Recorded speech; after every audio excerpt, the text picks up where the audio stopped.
welcome to the stream there, Twitch and the universe and whoever else is listening. Aliens, in many, many years to come, when you receive these signals, we apologize. Earth sucks sometimes, and this keeps it bright and shiny, so enjoy. Just this podcast alone, everyone else can get fucked. That's right. That's right. So, Chris, you have some pretty cool news. Especially for the listeners. Well, I guess I got two pieces of news. I tweeted already about the listenership going way up. I guess you're talking about the other piece of news. I am. Yes. So the other piece of news is that I just today, actually an hour ago, finished the full scripts, all of the scripts for season 2 of Under Dead Water. Yay! So, yay! So we've got 11 episodes, and a lot happens. I ended up cutting the season short by about 4 episodes because I felt like it would make sense to, if I could figure out a place to end it in an interesting, fun way, it would make sense to leave the rest of the action for season 3, to have something already kick-started there going on, so to speak. And so that's where we are. We've got 11 episodes, and we're going to start recording. I hope next week I'm going to start contacting everybody and get some recordings made. So I'm excited. Awesome. I've read about half of it in the script form. I need to go back and reread because I know you've changed some things, and it is. Yeah, I've been going through consistently and tweaking. Lots of stuff has been tweaked. So. Oh, I'm looking forward to it. Good. I'm glad. Me too. I'm excited. So I read them all. On the stream today we have Mandy, and also Chris and Glenn. Thank you. I'm terrible. I always want to call him Hedgie, and he's not Hedgie. He's Glenn. Ajay. Maybe. Yeah. Maybe I am. Maybe you are. It's a weird with all the internet names and whatnot. I don't know if you guys went by in the early days of AOL. Everyone went by their screen name for the longest time. It's true. We all thought we were hackers. Mm-hmm. I'll change mine. I haven't changed. I want to change it from Cinemandy 11 to / like you have Chris / glomag. Yeah. I want to change it to, so it says Amanda. I just have to know how to do that because. Oh yeah, you just I think you just select your name and do whatever. We'll talk about it later. Yeah. I keep wanting to do this. Oh, that's easy. Just take the thing and do it. Yeah. But tonight, for our trying to stay with the spooky month theme, we're gonna do some spooky stories and some not so spooky stories, but some readings, and they should be kind of fun. Unfortunately, Mike isn't with us, but he did send in his readings, so you guys get a little bit of an audio designed reading from him, which would be good. He is doing, I don't actually know how to pronounce it. Is it Dagon?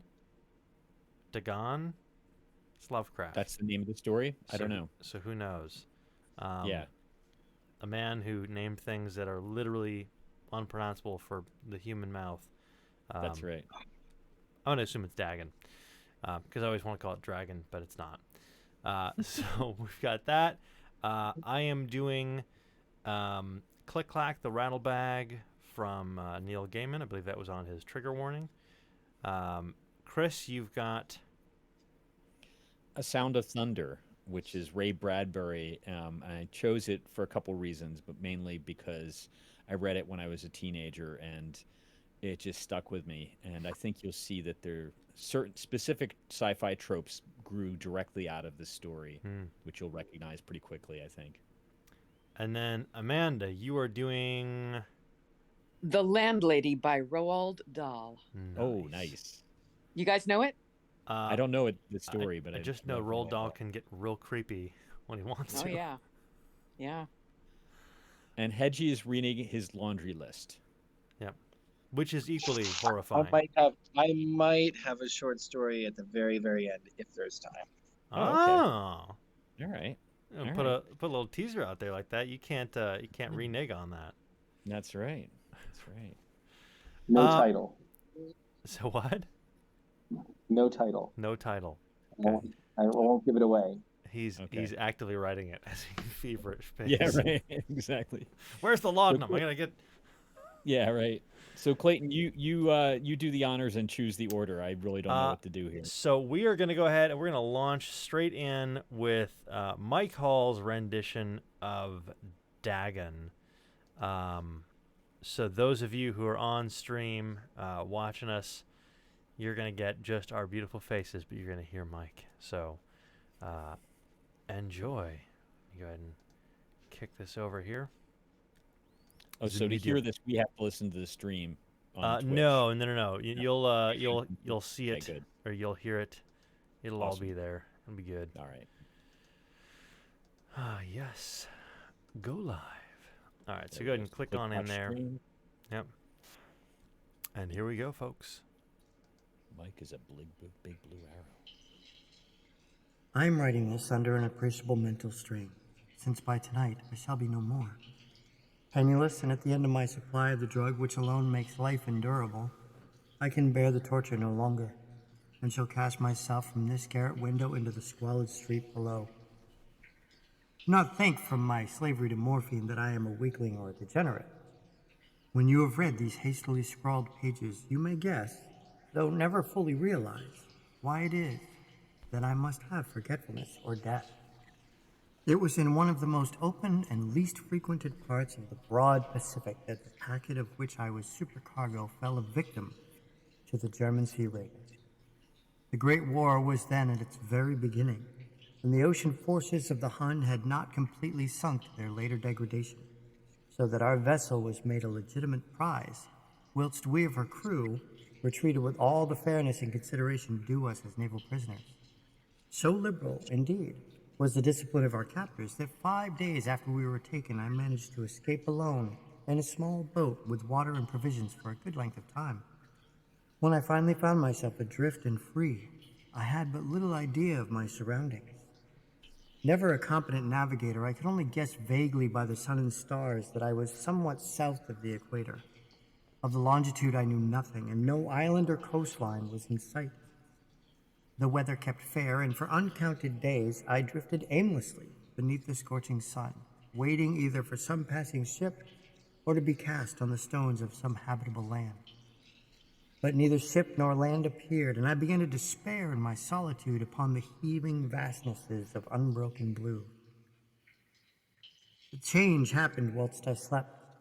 Its details I shall never know, for my slumber, though troubled and dream-infested, was continuous.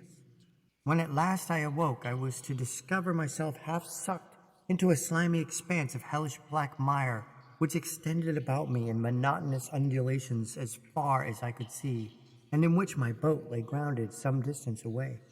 Though one might well imagine that my first sensation would be of wonder at so prodigious and unexpected a transformation of scenery, I was in reality more horrified than astonished. For there was in the air and in the rotting soil a sinister quality which chilled me to the very core. The region was putrid with the carcasses of decaying flesh and of other less describable things which I saw protruding from the nasty mud of this unending plain. Perhaps I should not hope to convey in mere words the unutterable hideousness that can dwell in absolute silence and barren immensity. There was nothing within hearing, and nothing in sight save a vast reach of black slime. Yet the very completeness of the stillness and the homogeneity of the landscape oppressed me with a nauseating fear. The sun was blazing down from a sky which seemed to me almost black in its cloudless cruelty, as though reflecting the inky marsh beneath my feet. As I crawled into the stranded boat, I realized that only one theory could explain my position. Through some unprecedented volcanic upheaval, a portion of the ocean floor must have been thrown to the surface. Exposing regions for innumerable millions of years had lain hidden under unfathomable watery depths. So great was the extent of the new land which had risen beneath me that I could not detect the faintest noise of the surging ocean, strain my ears as I might, nor were there any seafowl to prey upon the dead things. For several hours I sat thinking or brooding in the boat, which lay upon its side and afforded a slight shade as the sun moved across the heavens. As the day progressed, the ground lost some of its stickiness and seemed likely to dry sufficiently for traveling purposes in a short time. That night I slept but little, and the next day I made for myself a pack containing food and water, preparatory to an overland journey in search of the vanished sea and possible rescue. On the third morning I found the soil dry enough to walk upon with ease. The odor of fish was maddening, but I was too much concerned with the graver things to mind so slight an evil, and set out boldly for an unknown goal. All day I forged steadily westward, guided by a faraway hummock which rose higher than any other elevation on the rolling desert. That night I encamped, and on the following day still traveled toward the hummock, though that object seemed scarcely nearer than when I first spotted it. By the fourth evening I attained the base of the mound, which turned out to be much higher than it appeared from a distance. An intervening valley set it out in sharper relief from the general surface. Too weary to ascend, I slept in the shadow of the hill. I know not why my dreams were so wild that night, but ere the waning and fantastically gibbous moon had risen far above the eastern plain, I was awake in a cold perspiration, determined to sleep no more. Such visions as I had experienced were too much for me to endure again, and in the glow of the moon I saw how unwise I had been to travel by day. Without the glare of the parching sun, my journey would have cost me less energy. Indeed, I now felt quite able to perform the ascent which had deterred me at sunset. Picking up my pack, I started for the crest of the eminence. I have said that the unbroken monotony of the rolling plain was a source of vague horror to me, but I think my horror was greater when I gained the summit of the mound and looked down on the other side into an immeasurable pit or canyon, whose black recesses the moon had not yet soared high enough to illumine. I felt myself on the edge of the world, peering over the rim into a fathomless chaos of eternal night. Though my terror ran curious reminiscences of paradise lost and of Satan's hideous climb through the unfashioned realms of darkness. As the moon climbed higher in the sky, I began to see that the slopes of the valley were not quite so perpendicular as I had imagined. Ledges and outcropping of rocks afforded fairly easy footholds for a descent, whilst after a drop of a few hundred feet, the declivity became very gradual. Urged on by an impulse which I cannot definitely analyze, I scrambled with difficulty down the rocks and stood on the gentler slope beneath, gazing into the Stygian deeps where no light had yet penetrated. All at once my attention was captured by a vast and singular object on the opposite slope, which rose steeply about 100 yards ahead of me, an object that gleamed whitely in the newly bestowed rays of the ascending moon. That it was merely a gigantic piece of stone I soon assured myself, but I was conscious of a distinct impression that its contour and position were not altogether the work of nature. A closer scrutiny filled me with sensations I cannot express, for despite its enormous magnitude and its position in an abyss which had yawned at the bottom of the sea since the world was young, I perceived beyond a doubt that the strange object was a well-shaped monolith whose massive bulk had known the workmanship and perhaps the worship of living and thinking creatures.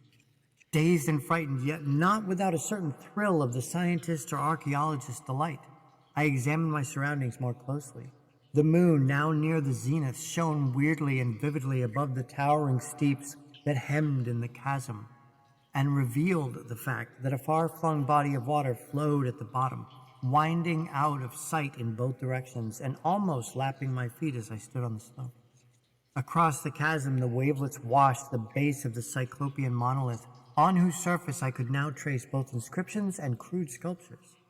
The writing was in a system of hieroglyphics unknown to me and unlike anything I had ever seen in books, consisting for the most part of conventionalized aquatic symbols such as fishes, eels, octopi, crustaceans, mollusk, whales, and the like. Several characters obviously represented marine things which are unknown to the modern world, but whose decomposing forms I had observed on the ocean-risen plain. It was the pictorial carving, however, that did most to hold me spellbound. Plainly visible across the intervening water on account of their enormous size were an array of bas-reliefs whose subjects would have excited the envy of a Dore. I think that these things were supposed to depict men, at least a certain sort of men, though the creatures were shown disporting like fishes in the water of some marine grotto, or paying homage at some monolithic shrine which appeared to be under the waves as well. Of their faces and forms I dare not speak in detail, for the mere remembrance makes me grow faint. Grotesque beyond the imagination of a Poe or a Bulwer. They were damnably human in general outline despite webbed hands and feet, shockingly wide and flabby lips, glassy, bulging eyes, and other features less pleasant to recall. Curiously enough, they seem to have been chiseled badly out of proportion with their scenic background. For one of the creatures was shown in the act of killing a whale, represented as but little larger than himself. I remarked, as I say, their grotesqueness and strange size, but in a moment decided that they were merely the imaginary gods of some primitive fishing or seafaring tribe. Some tribe whose last descendant had perished eras before the first ancestor of the Piltdown or Neanderthal man was born. Awestruck at this unexpected glimpse into the past, beyond the conception of the most daring anthropologists, I stood mussing whilst the moon cast queer reflections on the silent channel before me. Then suddenly I saw it. With only a slight churning to mark its rise to the surface, the thing slid into view above the dark waters. Vast, Polyphemus-like, and loathsome, it darted like a stupendous monster of nightmares to the monolith about which it flung its gigantic scaly arms, while it bowed its hideous head and gave vent to certain measured sounds. I think I went mad then. Of my frantic ascent of the slope and cliff, and of my delirious journey back to the stranded boat, I remember little. I believe I sang a great deal and laughed oddly when I was unable to sing. I have indistinct recollections of a great storm sometime after I reached the boat. At any rate, I know that I heard peals of thunder and other tones which nature utters only in her wildest moods. When I came out of the shadows, I was in a San Francisco hospital, brought thither by the captain of an American ship which had picked up my boat in mid-ocean. In my delirium I had said much, but found that my words had been given scant attention. Of any land upheaval in the Pacific my rescuers knew nothing, nor did I deem it necessary to insist upon a thing which I knew they could not believe. Once I sought out a celebrated ethnologist and amused him with peculiar questions regarding the ancient Philistine legends of Dagon, the fish god. But soon perceiving that he was hopelessly conventional, I did not press my inquiries. It is at night, especially when the moon is gibbous and waning, that I see the thing. I tried morphine, but the drug has given only transient surcease, and has drawn me into its clutches as a hopeless slave. So now I am to end it all, having written a full account for the information or the contemptuous amusement of my fellow men. Often I ask myself if it could not all have been a pure phantasm, a mere freak of fever as I lay sun-stricken and raving in the open boat after my escape from the German man-of-war. This I ask myself, but ever does there come before me a hideously vivid vision in reply. I cannot think of the deep sea without shuddering at the nameless things that may at this very moment be crawling and floundering on its slimy bed, worshipping their ancient stone idols and carving their own detestable likenesses on submarine obelisks of water-soaked granite. I dream of a day when they may rise above the billows to drag down in their reeking talons the remnants of puny, war-exhausted mankind. Of a day when the land shall sink and the dark ocean floor shall ascend amidst universal pandemonium. The end is near. I hear a noise at the door, as of some immense slippery body lumbering against it. It shall not find me. God, that hand! The window! The window!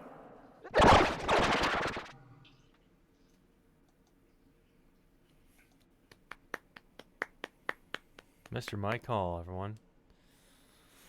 Very nice, Mike Hall. Very fun. Yeah. Oh, Lovecraft. Yeah, right? It's always some dude who goes out someplace, gets lost, sees some crazy shit, comes back and knows nobody will believe him. Right.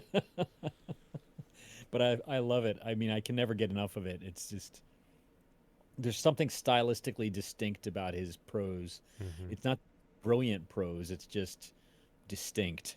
Yes. You know? I think they're also one of those things that feels, and maybe it's just because it's the New England in it, but it feels very this almost needs to be read with a British accent, Mm-hmm. at least to get the general flow of the dialogue and so on. Yeah, it's fun. It's fun stuff. Um, yeah, I came to him late. I think I kind of came to Lovecraft pretty late. I was probably in my 30s when I first started reading Lovecraft, and it's because a friend of mine was editing. Um, he was the editor on a couple of collections of Lovecraft stories, Mm-hmm. and he the way he sold it to me was basically. It's funny because I have that song "Fish People" on the release Mandible Judy, and it actually made it into the podcast as well. I named it that because of his description of Lovecraft, and actually it was his wife's description of Lovecraft, and she said, "Yeah, he's that guy that like writes about like simple, regular New England towns, but they're inhabited by fish people." Right. You know, That's I was like, exactly right. yeah, cool.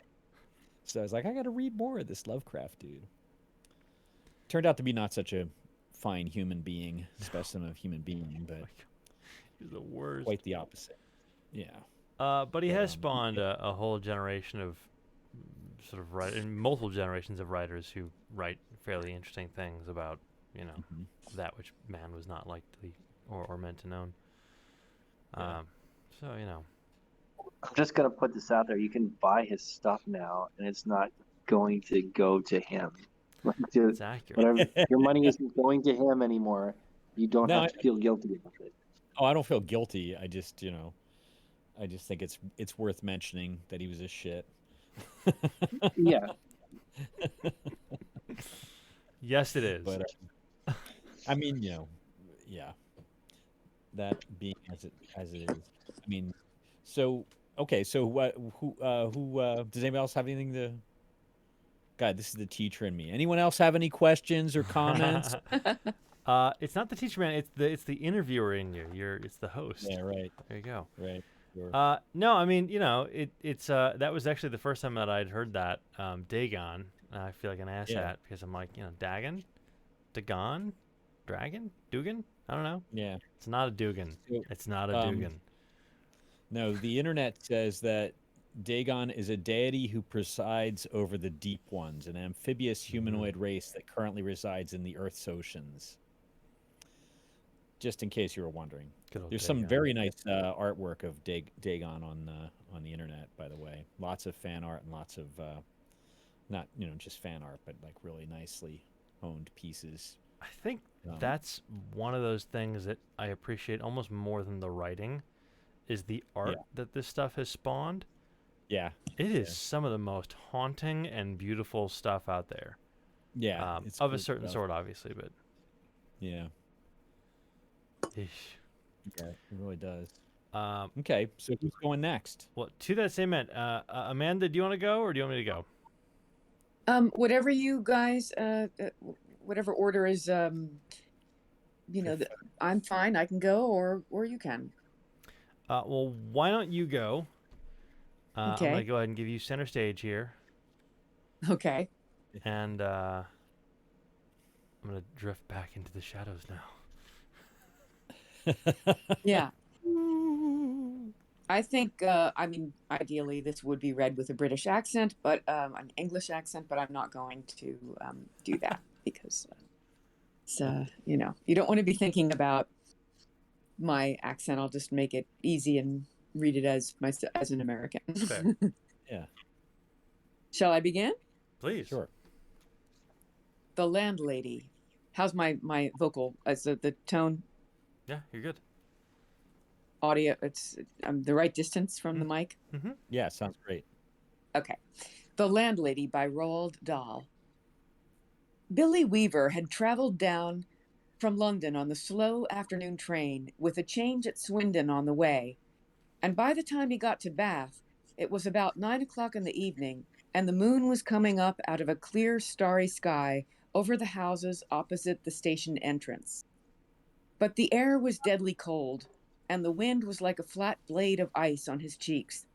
"Excuse me," he said, "but is there a fairly cheap hotel not too far away from here?" "Try the Bell and Dragon," the porter answered, pointing down the road. "They might take you in. It's about a quarter of a mile along on the other side." Billy thanked him and picked up his suitcase and set out to walk the quarter mile to the Bell and Dragon. He had never been to Bath before. He didn't know anyone who lived there. But Mr. Greenslade at the head office in London had told him it was a splendid city. "Find your own lodgings," he had said, "and then go along and report to the branch manager as soon as you've got yourself settled." Billy was 17 years old. He was wearing a new navy blue overcoat, a new brown trilby hat, and a new brown suit, and he was feeling fine. He walked briskly down the street. He was trying to do everything briskly these days. Briskness, he had decided, was one common characteristic of all successful businessmen. The big shots up at the head office were absolutely fantastically brisk all the time. They were amazing. There were no shops on this wide street that he was walking along, only a line of tall houses on each side, all of them identical. They had porches and pillars and 4 or 5 steps going up to their front doors, and it was obvious that once upon a time they had been very swanky residences. But now, even in the darkness, he could see that the paint was peeling from the woodwork on their doors and windows, and that the handsome, scrolling up, white facades were cracked and blotchy from neglect. Suddenly, in a downstairs window that was brilliantly illuminated by a street lamp not 6 yards away, Billy caught sight of a printed notice propped up against the glass in one of the upper panes. It said, "Bed and Breakfast." There was a vase of yellow chrysanthemums, tall and beautiful, standing just underneath the notice. He stopped walking. He moved a bit closer. Green curtains, some sort of velvety material, were hanging down on either side of the window.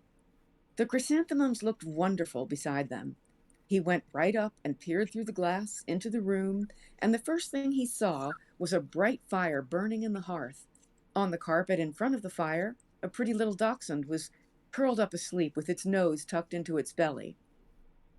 The room itself, so far as he could see in the half darkness, was filled with pleasant furniture. There was a baby grand piano, and a big sofa, and several plump armchairs. And in one corner he spotted a large parrot in a cage. Animals were usually a good sign in a place like this, Billy told himself, and all in all, it looked to him as though it would be a pretty decent house to stay in. Certainly it would be more comfortable than the Bell and Dragon. On the other hand, a pub would be more congenial than a boarding house.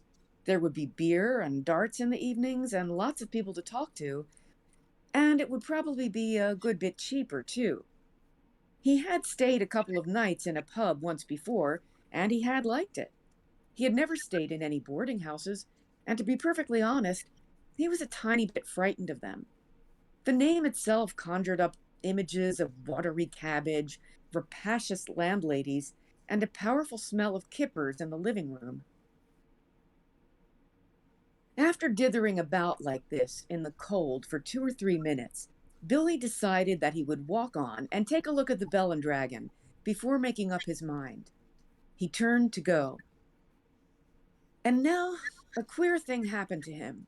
He was in the act of stepping back and turning away from the window, when all at once his eye was caught and held in the most peculiar manner by the small notice that was there.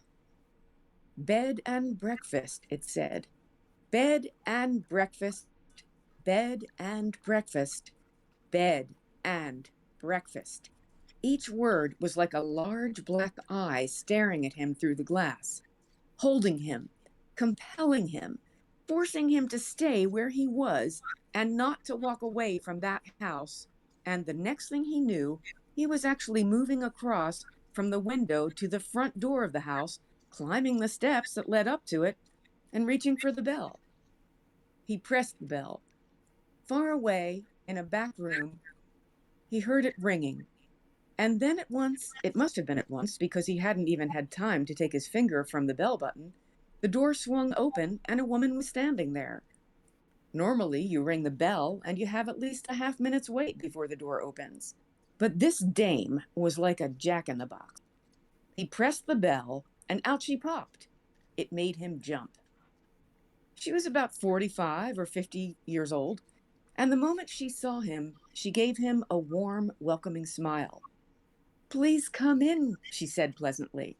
She stepped aside, holding the door wide open, and Billy found himself automatically starting forward into the house. The compulsion, or more accurately, the desire to follow after her into that house, was extraordinarily strong. "I saw the notice in the window," he said, holding himself back. "Yes, I know. I was wondering about a room." "It's all ready for you, my dear," she said. She had a round pink face and very gentle blue eyes. "I was on my way to the Bell and Dragon," Billy told her, "but the notice in your window just happened to catch my eye." "My dear boy," she said, "why don't you come in out of the cold?" "How much do you charge?" 5 and 6 pence a night, including breakfast."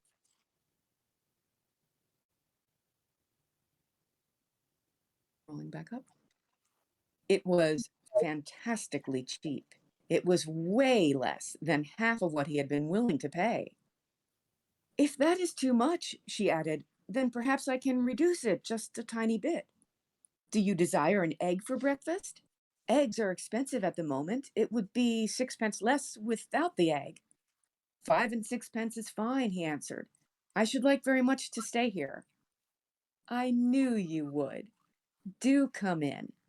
She seemed terribly nice. She looked exactly like the mother of one's best school friend, welcoming one into the house to stay for the Christmas holidays. Billy took off his hat and stepped over the threshold. "Just hang it there," she said, "and let me help you with your coat." There were no other hats or coats in the hall. There were no umbrellas, no walking sticks, nothing. "We have it all to ourselves," she said, smiling at him over her shoulder as she led the way upstairs. "You see, it isn't very often I have the pleasure of taking a visitor into my little nest." The old girl is slightly dotty, Billy told himself. But at 5 and 6 pence a night, who gives a damn about that? "I should have thought you'd be simply swamped with applicants," he said politely. "Oh, I am, my dear. I am, of course I am. But the trouble is that I'm inclined to be just a teeny weeny bit choosy and particular, if you see what I mean." "Ah, yes. But I'm always ready. Everything is always ready, day and night, in this house, just on the off chance that an acceptable young gentleman will come along. And it is such a pleasure, my dear, such a very great pleasure, when now and again I open the door and I see someone standing there who is just exactly right." She was halfway up on the stairs, and she paused with one hand on the stair rail, turning her head and smiling down at him with pale lips. "Like you," she added, and her pale blue eyes traveled slowly all the way down the length of Billy's body to his feet and then up again. On the first floor landing, she said to him, "This floor is mine." They climbed up a second flight. "And this one is all yours," she said. "Here's your room. I do hope you'll like it." She took him into a small but charming front bedroom, switching on the light as she went in. "The morning sun comes right in the window, Mr. Perkins. It is Mr. Perkins, isn't it?" "No," he said, "it's Weaver." "Mr. Weaver, how nice. I've put a water bottle between the sheets to air them out, Mr. Weaver. It's such a comfort to have a hot water bottle and a strange bed with clean sheets. Don't you agree? And you may and you may light the fire at any time if you feel chilly." "Thank you," Billy said. Thank you ever so much. He noticed that the bedspread had been taken off the bed and that the bedclothes had been neatly turned back on one side, all ready for someone to get in. I'm so glad you appeared, she said, looking earnestly into his face. I was beginning to get worried. That's all right, Billy answered brightly. You mustn't worry about me. He put his suitcase on the chair and started to open it. And what about supper, my dear? Did you manage to get anything to eat before you came here? I'm not a bit hungry, thank you, he said. I think I'll just go to bed as soon as possible because tomorrow I've got to get up rather early and report to the office. Very well, then. I'll leave you now so that you can unpack. But before you go to bed, would you be kind enough to pop into the sitting room on the ground floor and sign the book? Everyone has to do that because it's the law of the land, and we don't want to go breaking any laws at this stage in the proceedings, do we? She gave him a little wave of the hand and went quickly out of the room and closed the door. Now, the fact that his landlady appeared to be slightly off her rocker didn't worry Billy in the least. After all, she was not only harmless, there was no question about that, but she was also quite obviously a kind and generous soul. He guessed that she had probably lost a son in the war or something like that and had never got over it. So, a few minutes later, after unpacking his suitcase and washing his hands, he trotted downstairs to the ground floor and entered the living room. His landlady wasn't there, but in the fire, but the fire was glowing in the hearth, and the little dachshund was still sleeping in front of it. The room was wonderfully warm and cozy. I'm a lucky fellow, he thought, rubbing his hands. This is a bit of all right. He found the guest book lying open on the piano, so he took out his pen and wrote down his name and address. There were only 2 other entries above his on the page, and as one always does with guest books, he started to read them. One was a Christopher Mulholland from Cardiff. The other was Gregory W. Temple from Bristol. That's funny, he thought suddenly. Christopher Mulholland. It rings a bell. Now, where on earth had he heard that rather unusual name before? Was he a boy at school? No. Was it one of his sister's numerous young men, perhaps? Or a friend of his father's? No, it wasn't any of those. He glanced down again at the book. Christopher Mulholland. 231 Cathedral Road, Cardiff. Gregory W. Temple. 27 Sycamore Drive, Bristol. As a matter of fact, now he came to think of it, he wasn't at all sure that the second name didn't have almost as much of a familiar ring about it as the first.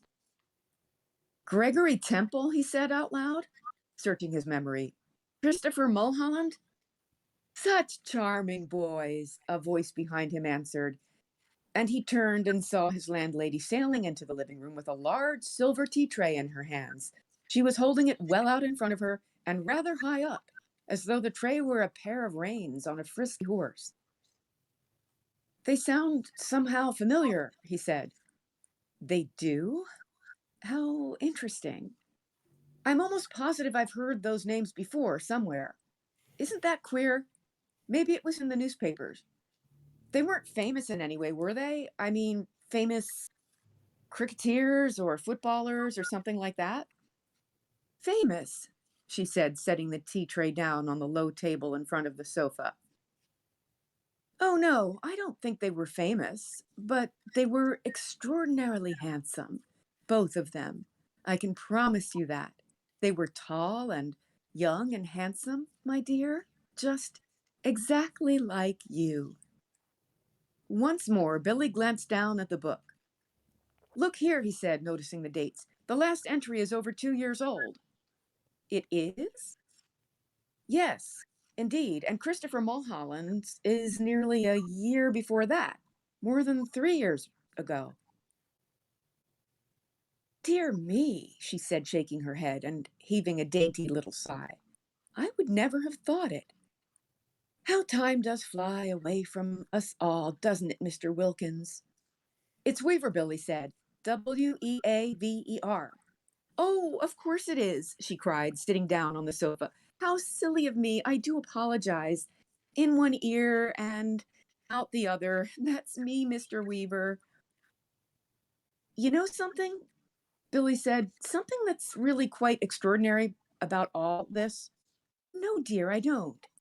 Well, you see, both of those names, Mulholland and Temple, I not only seem to remember each one of them separately, so to speak, but somehow or other, in some peculiar way, they both appear to be sort of connected together as well, as though they were both famous for the same sort of thing, if you see what I mean, like Dempsey and Tunney, or for example, Churchill and Roosevelt.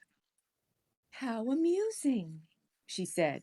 But come over here now, dear, and sit down beside me on the sofa. And I'll give you a nice cup of tea and a ginger biscuit before you go to bed. You really shouldn't bother, Billy said. I mean, to do anything like that. He stood by the piano, watching her as she fussed about with the cups and saucers. He noticed that she had small, white, quickly moving hands and red fingernails. I'm almost positive it was in the newspapers I saw them, Billy said. I'll think of it in a second, I'm sure I will. There is nothing more tantalizing than a thing like this which lingers just outside the borders of one's memory. He hated to give up. Now, wait a minute, he said. Wait just a minute. Mulholland, Christopher Mulholland. Wasn't that the name of the Eton schoolboy who was on a walking tour through the West Country? And then all of a sudden, milk? She said. And sugar? Yes, please. And then all of a sudden, Eton schoolboy? She said. Oh, no, my dear. That can't possibly be right. Because my Mr. Mulholland was certainly not an Eton schoolboy when he came to me. He was a Cambridge undergraduate. Come over here now and sit next to me and warm yourself in front of this lovely fire. Come on, your tea's all ready for you. She patted the empty place beside her on the sofa, and she sat there smiling at Billy and waiting for him to come over. He crossed the room slowly and sat down on the edge of the sofa. She placed his teacup on the table in front of him. There we are, she said. How nice and cozy this is, isn't it? Billy started sipping his tea. She did the same. For half a minute or so, neither of them spoke, but Billy knew that she was looking at him. Her body was half turned towards him, and he could feel her eyes resting on his face, watching him over the rim of her teacup. Now and again, he caught a whiff of a peculiar smell that seemed to emanate directly from her person.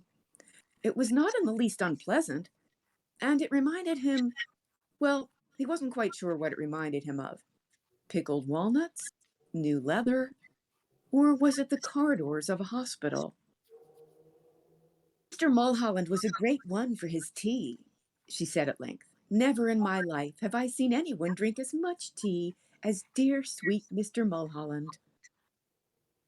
I suppose he left fairly recently, Billy said. He was still puzzling his head about the two names. He was positive now that he had seen them in the newspapers, in the headlines. Left? She said, arching her brows. But my dear boy, he never left. He's still here. Mr. Temple is also here. They're on the third floor, both of them together. Billy set down his cup slowly on the table and stared at his landlady. She smiled back at him, and then she put out one of her white hands and patted him comfortingly on the knee. How old are you, my dear? She asked. 17. 17, she cried. Oh, it's the perfect age. Mr. Mulholland was also 17, but I think he was a trifle shorter than you are. In fact, I'm sure he was. And his teeth weren't quite so white. You have the most beautiful teeth, Mr. Weaver. Did you know that? They're not as good as they look, Billy said. They've got simply masses of fillings in the back. Mr. Temple, of course, was a little older, she said, ignoring his remark. He was actually 28, and yet I never would have guessed it. if he hadn't told me, never in my whole life. There wasn't a blemish on his body. A what? Billy said. His skin was just like a baby's. There was a pause. Billy picked up his teacup and took another sip of his tea. Then he set it down again, gently in its saucer. He waited for her to say something else, but she seemed to have lapsed into another of her silences. He sat there staring straight ahead of him into the far corner of the room, biting his lower lip. That parrot, he said at last. You know something? It had me completely fooled when I first saw it through the window from the street. I could have sworn it was alive. Alas, no longer. It's the most terribly it's most terribly clever the way it's been done, he said. It doesn't look in the least bit dead. Who did it? I did. You did? Of course, she said. And have you met my little Basil as well? She nodded toward the dachshund curled up so comfortably in front of the fire. Billy looked at it, and suddenly he realized that this animal had at all the time been just as silent and motionless as the parrot. He put out a hand and touched it gently on top of its back. The back was hard and cold, and when he pushed the hair to one side with his fingers, he could see the skin underneath, grayish black and dry and perfectly preserved. Good gracious me, he said. How absolutely fascinating. He turned away from the dog and stared with deep admiration at the little woman beside him on the sofa. It must be awfully difficult to do such a thing like that. Not in the least, she said. I stuff all my little pets myself when they pass away. Will you have another cup of tea? No, thank you, Billy said. The tea tasted faintly of bitter almonds, and he didn't much care for it. You did sign the book, didn't you? Oh, yes. That's good. Because later on, if I happen to forget what you were called, then I can always come down here and look it up. I still do that almost every day with Mr. Mulholland and Mr. Temple, Billy said. Gregory Temple. Excuse my asking, but haven't there been any other guests here except them in the last 2 or 3 years? Holding her teacup high in one hand, inclining her head slightly to the left, she looked up at him out of the corners of her eyes and gave him another gentle little smile. No, my dear, she said. Only you. The end.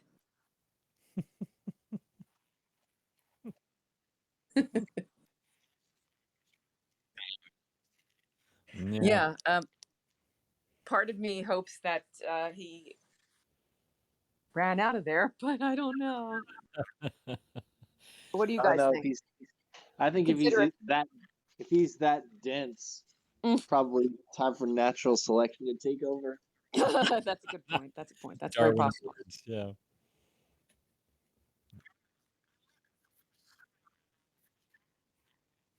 I know. By the way, bravo, Amanda. Very nicely done. Yeah. Oh, thank you. And good choice. That's fantastic. Was it longer than 20 minutes? Sorry.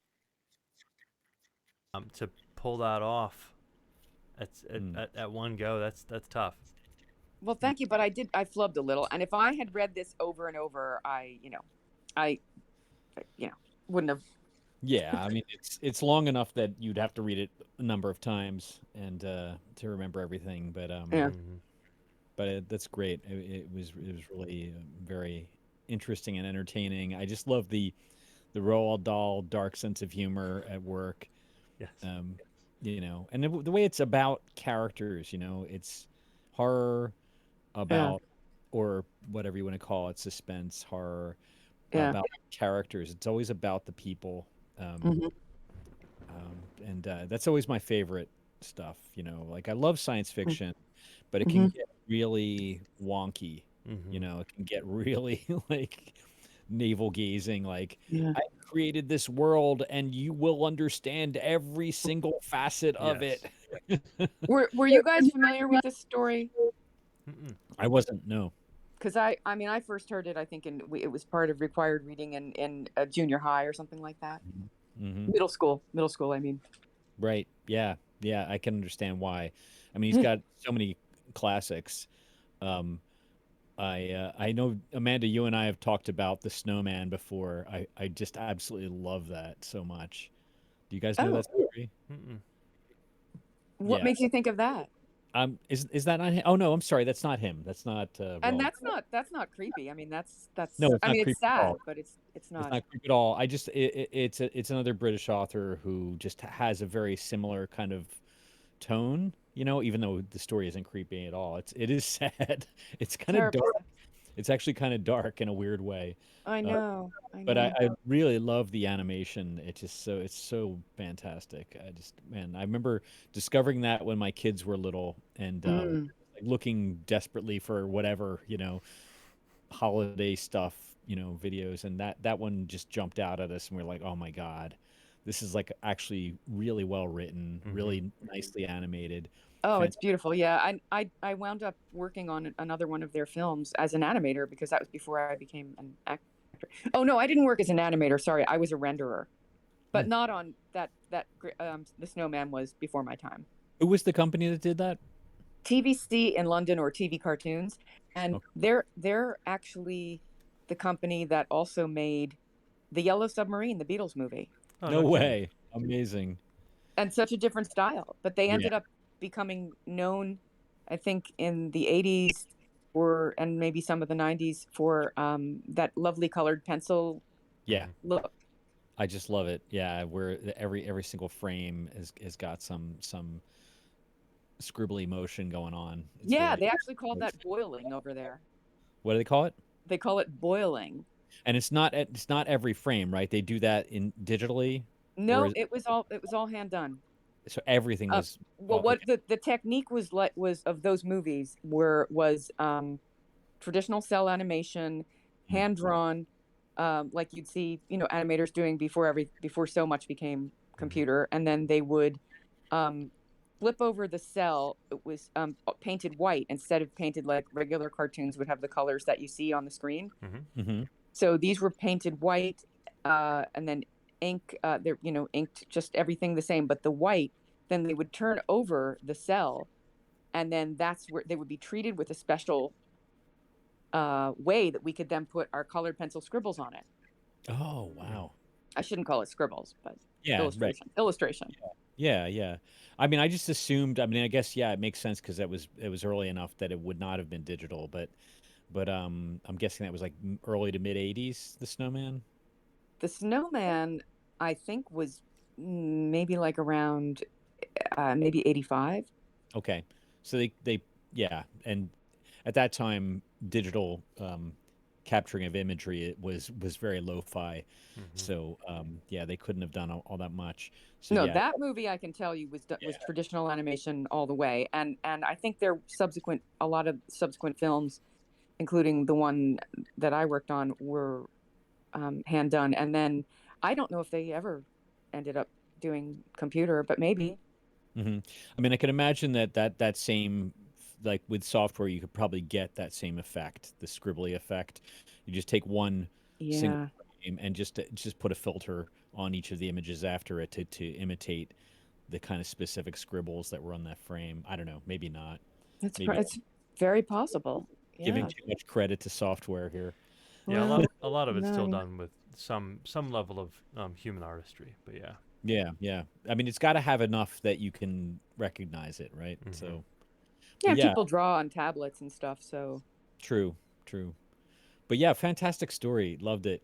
I love good. the way it's not resolved at the end. And you know, he gives you just enough to kind of make you smile and like, this woman is really Smile devious and and, cringe. yeah, and cringe. And because it's called the landlady, you know who the bad guy is right Mm-hmm. away, Yeah, yeah. But it doesn't matter because it's all in the telling, right? It And also, actually there's all those little creepy clues, like they haven't left Mr. Mulholland, and you know that They're up on the third floor. well, yeah, yeah, and her tense shift is really intentional.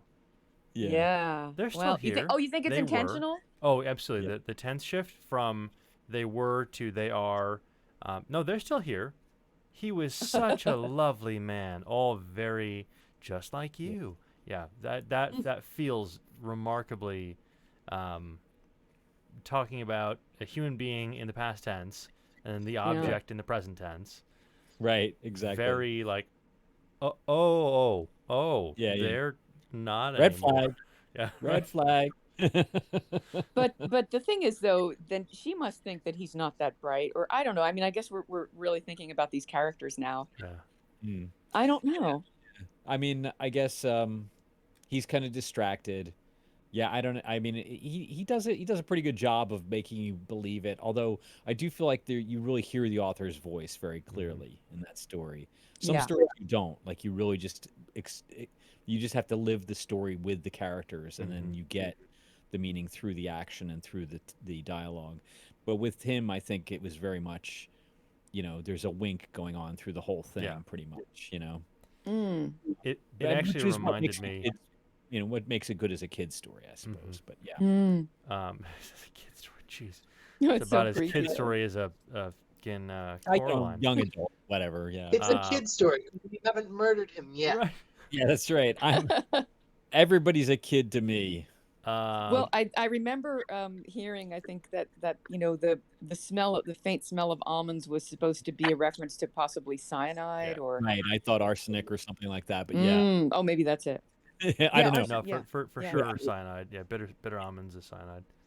Oh. Yeah, it was just specific enough to know that something was up, right? Like they didn't have to specify bitter almonds, you know. But also, I mean, the fact that he remembers the name of those guys, it's like, he's right on the brink. She should be so nervous because he's right on the brink of saying, "Wait, weren't they the ones that disappeared?" Right. It's so quintessentially British though, because Yeah. they're observing all of these niceties and these Right. things that I think in an American home or an American audience they'd be like, "What? No." Right. Some Yeah. landladies give me some steal of a deal, and no, Yeah. I'm all paranoia and suspicion. And whereas all the Brits, it reminds me of, the most recent Sherlock Holmes with Cumberbatch. Yeah. That example with his landlady, I absolutely read that landlady as the same thing, right? So she's just that's interesting. What's just the the- Cumberbatch thing? just the most recent Sherlock Sherlock. Holmes. Yeah. Sherlock Benedict Cumberbatch. Yeah. Yeah. Where the series. landlady is just sort of tottering around and just very helpful and What's her doesn't. name? I can't Mrs. remember her Hudson. name. Mrs. Yes, Hudson. Mrs. Hudson. There you go. Yeah. Oh, is Um, she in lots of episodes?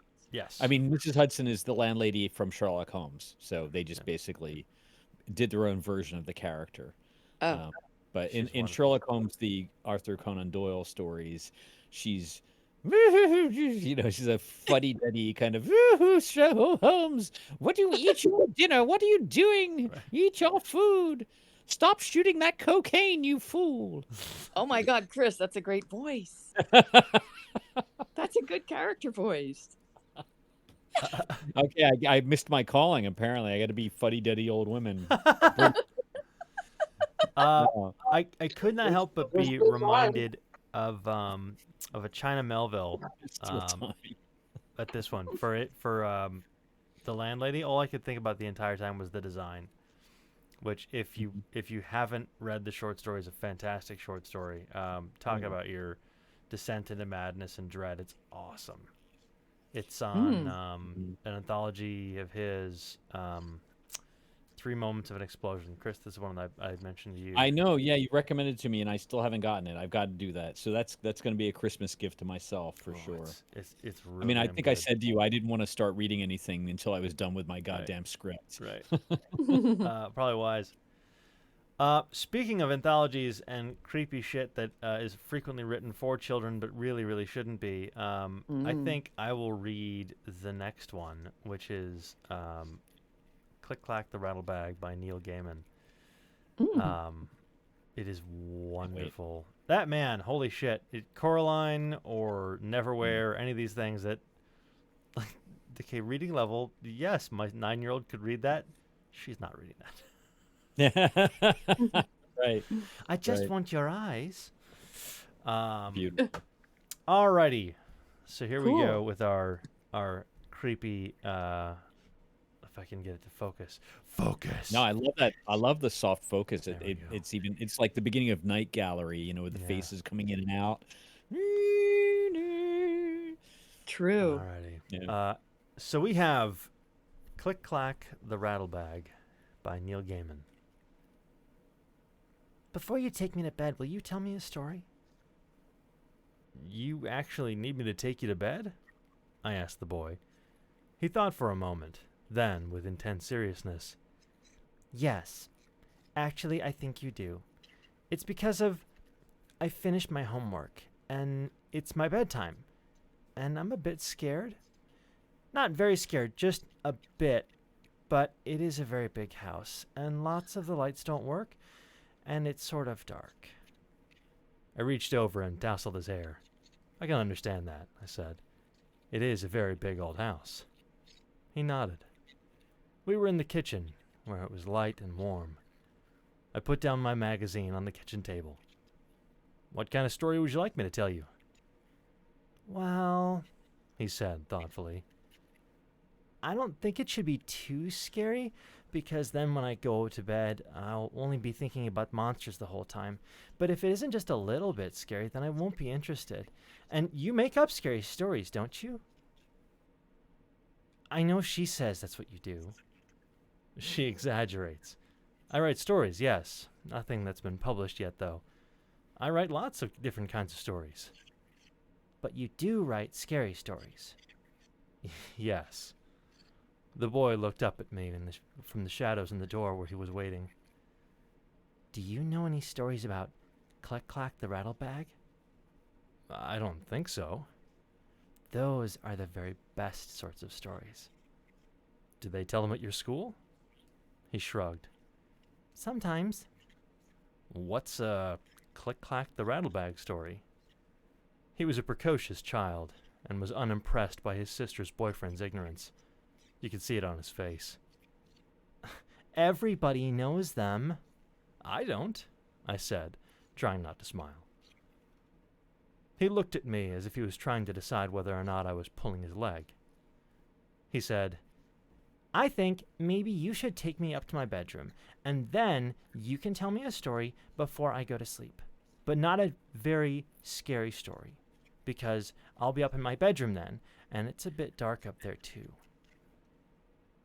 I said, shall I leave a note for your sister, telling her where we are? You can, but you'll hear them when they get back. The front door is very slammy. We walked out of the warm and cozy kitchen into the hallway of the big house, where it was chilly and drafty and dark. I flicked the light switch, but nothing happened.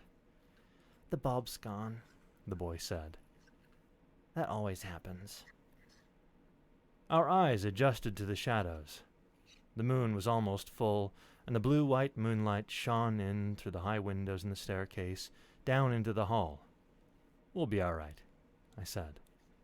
Yes, said the boy soberly. I am very glad you're here. He seemed a little less precocious now.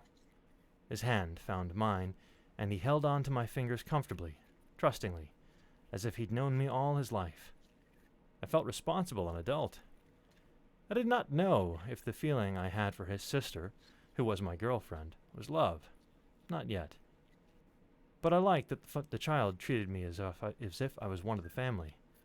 I felt like his big brother, and I stood taller, and if there was something unsettling about the empty house, I would not have admitted it for the worlds.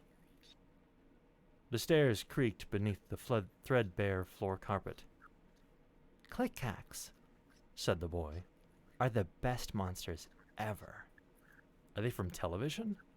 I don't think so. I don't think any people know where they come from. Mostly they come from the dark. Good place to monsters to come from. Yes. We walked along the upper corridor in the shadows, walking from patch of moonlight to patch of moonlight. It really was a big house. I wish I had a flashlight. They come from the dark, said the boy, holding onto my hand. I think probably they're made of dark, and they come in when you don't pay attention. That's when they come in, and then they take you back to their... Not nest. What's the word like nest but not? House? No, it's not a house. Lair. He was silent. Then, yes, I think that's the word. Yes, lair. He squeezed my hand. He stopped talking. Right. So they take the people who don't pay attention back to their lair. And what do they do then, your monsters? Do they suck all the blood out of you like vampires? He snorted. Vampires don't suck all the blood out of you. They only drink a little bit. Just so they can keep flying around and, doing vampire things. Click-clacks are much scarier than vampires. I'm not scared of vampires, I told him. Me either. I'm not scared of vampires either. Do you know what click-clacks do? They drink you, said the boy. Like a Coke? Coke is very bad for you, said the boy. If you put a tooth in Coke in the morning, it'll be dissolved into nothing. That's how bad Coke is for you, and why you must always brush your teeth every night. I'd heard the Coke story as a boy, and had been told as an adult that it wasn't true, but was certainly a lie that promoted good dental hygiene, and it was a good lie. And I let it pass. Click-clacks drink you, said the boy. First, they bite you, and then you go all squishy inside, and all your meat and your brains and everything except for your bones and your skin turns into a wet, milkshakey stuff, and then the click-clack sucks it out through your holes where your eyes used to be. That's disgusting, I told him. Did you make that up? We reached the last flight of stairs, all the way up in the big house. No! I can't believe you kids make stuff like that up. I didn't. You didn't ask me about the rattle bag, he said. Right. What's the rattle bag? Well, he said sagely, soberly, a small voice from the darkness next to me. Once you're just bones and skin, they hang you up on a hook and you rattle in the wind. Oh. So do these click-clacks look like? So what do these click-clacks look like?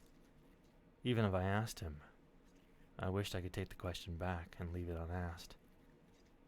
I thought, huge spidery creatures, like the one in the shower this morning. I'm afraid of spiders. I was relieved when the boy said, they look like what you aren't expecting, what you aren't paying attention to. We were climbing wooden steps now. I held onto the railing on my left, held his hand in my right as he walked beside me. It smelled like dust and old wood that high in the house.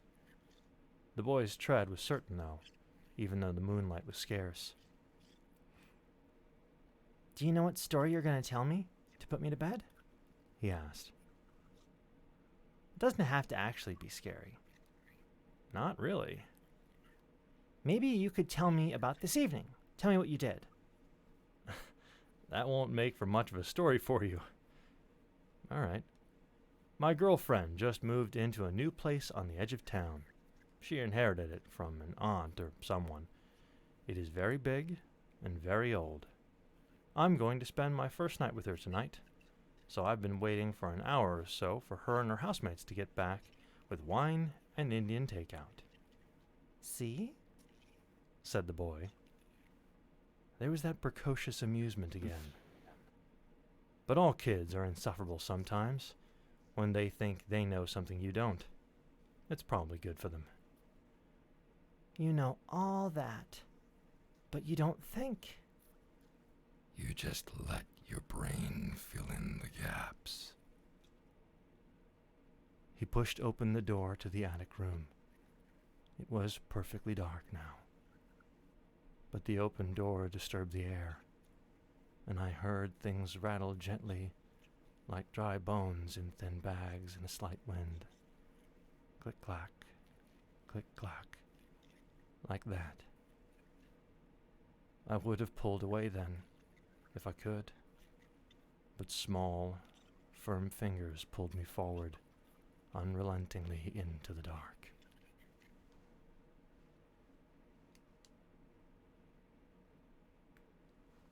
The end. Oh, oh, ow, yikes! I swear to God, love I that turned Wow. around story. twice during the reading of that. I turned around to look and make sure there was nothing behind. Uh, I am not kidding. Absolutely love it. Speaking of, I'm turning my lights on. Yeah. Thank you for a proper scary story. You're welcome. mhm. It's funny because I came in right at the perfect time. yeah. Mike brought us the Lovecraftian freakishness right at the beginning. Amanda gave us the Roald Dahl kind of folky charm horror, right? The whimsy. That's more like spooky, whimsy, right? And that went to the full on scare your pants off kind of thing. Mm. Exactly. Well done. Yeah. Thank you very, very much.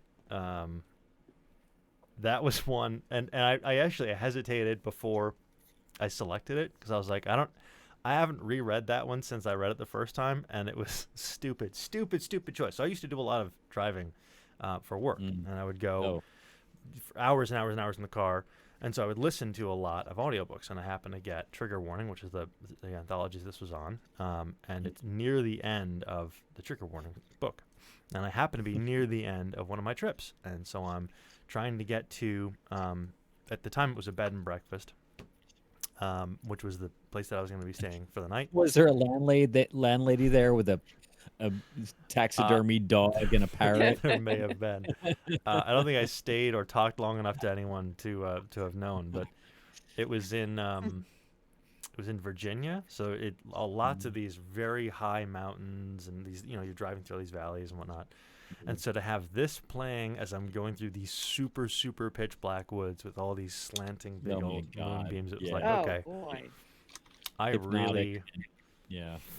really need to not be listening to this right now. Right. But you couldn't turn it off. Oh, hell no, you can't. It still gives me chills. Yeah. Oh, I love it. Yeah, it's awesome. It's basically got that thing that the stories that scared me the most as a kid all had this one form, basically, which was you start downstairs and you go upstairs. And upstairs is where bad things happen because it's where we sleep, it's where our imaginations take over, right?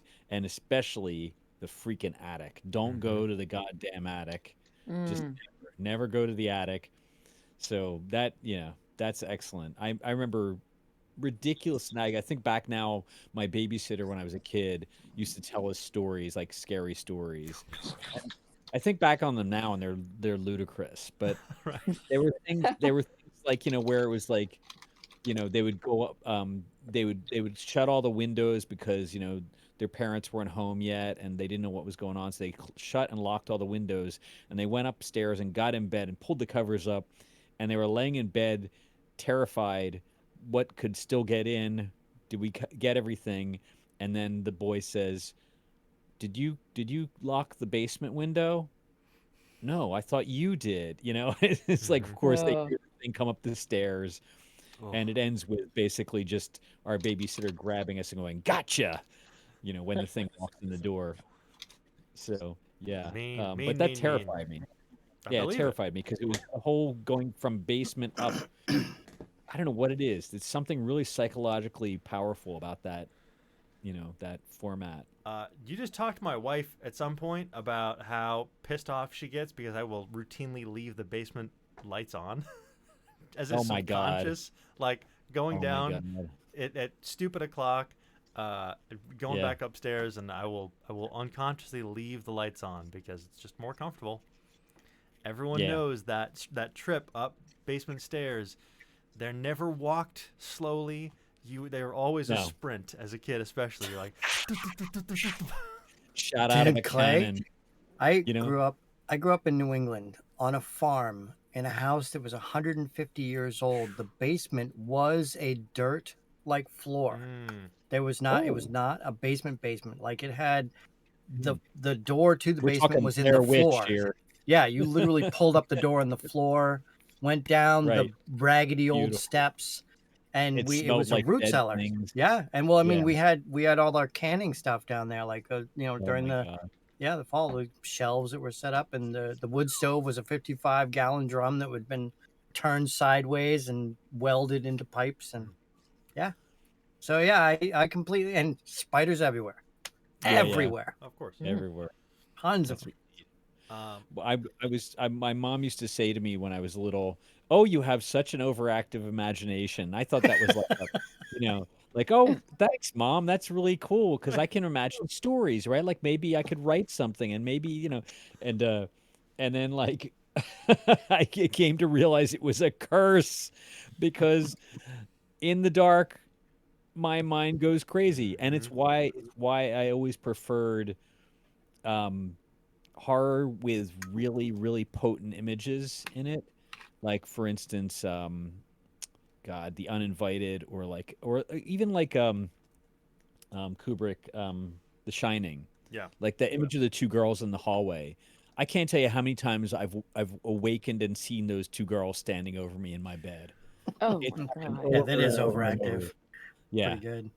and it's like, and also like it'll take me a good 10 seconds for whatever I'm seeing to fade away. I mean, it's called night terrors. I mean, there's a Yeah. reason I call it that. And doesn't happen all the time, but man, when it happens, it's like fight or flight just kicks in. And, as recently as a couple of years ago, I like shot down to the bottom of my bed, like held the covers up over my face like this, terrified of at what I was looking at. It was an old woman standing over me and, looking at me. And, it just, Was that a nightmare? I think it was what's called a night terror, which is when you wake up and you still see something. Oh my god. It's Oh.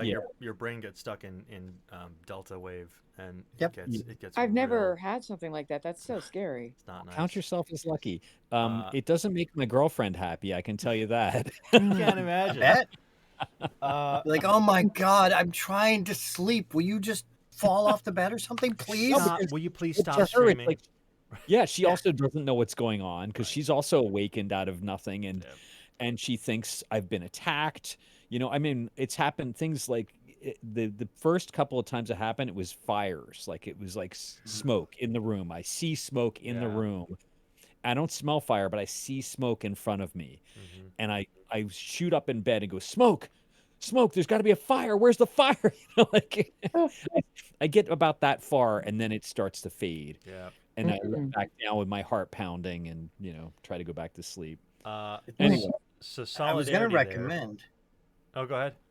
I was just gonna say I was gonna recommend. There's a new horror anthology that they just put up called Oats Studio, and Sigourney Weaver is in. They're shorts. They're 20-minute pieces. Nice. Video? It's on Netflix. Awesome. Oats. And Oats Studio it's called, and it has like 8 shorts, and Dakota Fanning's in one of them. 3 or 4 of them are just kind of dumb, but definitely the very first one called Raka is I was gonna recommend it to you, but if you get night terrors, you really don't want to see this one because I've seen some amazing special effects in my time, especially now with the technology we have. Nothing like this. Wow. This was incredible.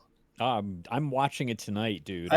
I'm telling you right now, be prepared because Yeah. it is mind bending. Like it's an alien invasion bit, but the aliens are completely overpowered. We have no chance. It's the absolute end of humanity. Nice. So, and I'm telling you, man, because they use like a ferrofluid type special effect, but they use it in experiments on humans.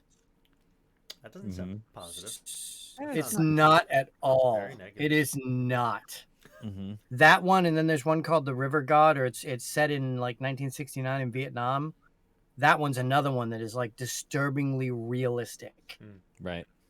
So just telling you ahead of time. If you Very really cool. Okay. like, if you have I'll night watch terrors, I'm it. telling you, Maybe not tonight, but I'll watch yeah, it. Yeah. it's pretty intense. Yeah. I'll watch it when other people are in my apartment with me. Good idea. Good Yeah. idea. You are not alone, my friend. The last time I had a night terrors, I was plagued with them as a kid. They're frequently, and it's what's bizarre to me is that the night terrors never have things that, like, my dream self is never afraid of the things I'm afraid of in real life. In real life, I'm not scared of ants, not scared of bugs. Right. They don't bother me. My dream self, on the other hand, has recurring nightmares about ants. Right. Because they're not ants. Well, They're probably something else. So, Yeah, right. Up to and including the point that they're. I know at one in a recurring dream, I know the ants are living in my veins. They've made a home, and now they live in my body. Nice. Another one is, and again, like, I'm not. Thank you. Oh, you're welcome. I'm not a violent person. I really am not. Even Chris, after the conversation we were having earlier today, I'm not. But in this thing, my dream self, and again, recurring nightmare, or night terror rather, because again there is a distinction. No one judge me. I've killed my wife and butchered her and thrown her in little baggies and put her into my attic. Not my attic. I'm sorry, my crawl space, which is always the crawl space from my parents' house that I grew up in as a kid. And it was this creepy thing that you'd go down in the basement, and it was a cement basement, full finished cement basement, that you would then have like this wooden door that you'd pull aside and you'd get into the crawl space that had, like, you know, that black sheeting that you'd put across for all the like landscaping or whatever, and underneath it is all the gravel, rock, whatever. Well, that's where I've hidden all the body parts. And I'm moving out of there after getting all of the grievers, you know, all the sympathy and whatever else. And her friend is here helping me move. And she opens a bag and goes, "Why is your wife's head in here?" And it's like, just like that. Like, yeah, every time it's the exact same thing. And I know at this point in the dream that this is a dream again, but I can't hit stop. So she goes, "Why What does your wife think about this?" Yeah, you've told her. She's right? like, I've told her, and she's like, Okay. you're fucked up." I said, "I know," and you married me. So I And Also, you're still you're married to her. sleeping in the other room, and I'm locking the goddamn door. my I'll tell it quick and then come back to this. My oldest, when she was 3, she's playing such and such, like kitchen or something, and she turns and looks at me and goes, "Knives are quiet," and then goes back to her thing like, "Oh fuck, we're locking the doors, kid." But so in the dream, I try and explain. I go, "Well, because I had to kill her, and I chopped her up, and so, you know, that's why her head's in the bag. Come on, Carol, like, don't be stupid." And then I look down at my hand. I look down at my hand, and there's an ant on my hand, and I like zooms in, and the ant bites me, and I wake up inevitably. And in every friggin' case, the dismembered whatever body is then at the foot of my bed. It's terrible. Oh, it's terrible. Wow, Jesus. I don't know what, like, Terrible. I don't think I ever had that, but I know that I used to be arachnophobic, horribly arachnophobic, like freeze up if I'd see a spider. And I spent like 6 months desensitizing myself so that I could hold one and I would not freak out, because I got tired of being afraid of something that I'm 100 times the size of. And you reminded me that now, whenever I'm in a dream and it has spiders, I'm not afraid of them. And I don't know why it's different for other people psychologically that way, like how you're not afraid of ants in real life, but you're afraid of them in your dreams. Oh, dude. And maybe it's like Chris says, maybe it's Yeah. literally because the psyche doesn't see them or perceive them as It's ants. not the ants. No, it's not the ant that's bothering you. That's the thing. Tell me, Clayton, did you wet your bed much as a child? No, but Yes. I had a lot of strep and a lot of really high fevers and a lot of like crazy shit that would crawl on the walls and not good. I see. So your head was constantly kind of hot. Oh my god. Maybe, There's lots maybe- of Dane Bramage. Lots of Dane Bramage. Well, I'm saying that they may have also, contributed to this look you have. Yeah. Which I need to shave Kinda because cooked. it's Is it coming in the back? gross. Yeah, it's not good. I feel the ants. The ants are coming. All the ants. Dude, it's a Did thing. anyone ever see a show called Monsters Inside Me? That sounds really familiar. Good It's name. Real phenomena. Oh, It's, God, no, I'm I not guess it watching was. that. Oh, yeah. I'm not Yep, watching I know it. exactly what you're talking about. I Mhm. know what you're talking about. So Yep. it's like That's Predators scary or and it's all something? real. Yeah. Yeah, you Oh. really don't want to There's see a that. real good If reason you I'm have the not watching night, that. you really Like don't. paranoid schizophrenics or something? Well, or- no, it's literally like Parasite. there's certain types of parasites and Oh, okay. worms and bugs that will burrow Oh, so it's and real. nest. Oh Okay. yeah, real. It's I not think it some. was on like one of those channels, like the Discovery Channel or something like that. Yeah. Mm. Yep. I mean, what's that thing The that you History see where Channel people have before like they the all went to holes? aliens. Oh, yeah. Tupa something phobia. That was a called? Yeah.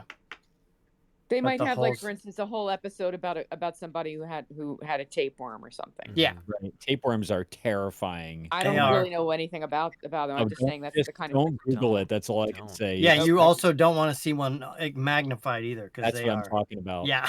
And you I've don't seen they it. don't even have to be magnified. They're pretty awful, even just with the naked eye. Like you Yeah. can see. How do they you all- avoid getting one then? Okay. Don't eat uncooked food. Meat. Yeah, but anything uncooked meat. Mhm. Don't yeah, eat it's dirt. usually where tapeworms. All right. Don't- Well, I don't eat meat anyway. There we go. Yep, Good. same. There we go. Yeah. Do we have time for one more story, or should I leave it till next week? What do you guys think? Well, for You sure. got 20 minutes. So next Yeah. week, I definitely want to do this again. This was fun. I want to do either the China Melville one, or I want to do an excerpt from mine. So I think we should do it anyway. I think we should do another story here if we got it. I'm gonna back out just because I popped in to say hello, but I've got to take care of dinner. Mike, Oh, go eat. Mike- Wonderful to hear you guys. I'm glad I caught the end of yours, Clay. It was great. Yeah, and Mhm. and yours was likewise wonderful, Mike. I actually wondered how that came out because Yeah. I didn't really get a chance to listen to it myself. The effects weren't overbearing. No. Okay, good. And what a just Lovecraft, always love being Lovecraft. Ow, I As he do. was. Yeah. Yeah. That poor Yeah. bastard. Right. All right, guys. I'll see you again in a week. All right. Peace. Bye, Mike. Okay. Bye. Well, are we ready? Shall I jump in or? Yeah. Okay. It's also a little bit long. It's probably going to be about as long as Amanda's. Hmm. It's from this book, which this is not the one that I had when I was a kid. Can we see this? Let's see. Ray Bradbury. R is for Rocket. It's a really classic, sci-fi book cover from way the hell back when. I love that I whole era ended of up. art. Well, actually, this is a library book. Let's see whose library book it was. I'm curious now. I don't think I've ever looked. It's been taken out, so we don't know whose library book this was. I'm curious if I ever took this out of a library and stole it. I think I probably bought it. I probably got it from a thrift store or in New York City, especially Brooklyn, is famous for people who put stuff out on the street. Hell yeah. Just like totally usable, like television sets, computers, like all kinds of stuff you find on the streets. And it's very possible I got this. There's Ray himself. It's very possible I got this from a box that somebody left on the street. Okay, so this is called A Sound of Thunder. Some of you might know it. If you don't, you'll recognize the trope that it gave birth to. And it's anyway. And okay, I'll just leave it at that, and we'll read. I hope I can do this justice and not stumble too much. Okay, A Sound of Thunder. The sign on the wall seemed to quaver under a film of sliding, warm water. Eccles felt his eyelids blink over his stare, and the sign burned into his memory darkness. Time Safari Inc. Safaris to any year in the past. You name the animal. We take you there. You shoot it. A warm phlegm gathered in Eccles' throat. He swallowed and pushed it down. The muscles around his mouth formed a smile as he put his hand slowly out upon the air, and in that hand waved a check for $10,000 to the man behind the desk. Does this safari guarantee I come back alive? We guarantee nothing, said the official. Except the dinosaurs. He turned. This is Mr. Travis, your safari guide in the past. He'll tell you what and where to shoot. If he says no shooting, no shooting.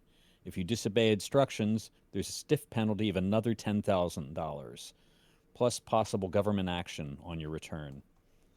Eccles glanced across the vast office at a mass and tangle of snaking and humming wires and steel boxes, and an aurora that flickered now orange, now silver, now blue. There was a sound like a gigantic bonfire burning all of time, all the years and all the parchment calendars, all the hours piled high and set aflame.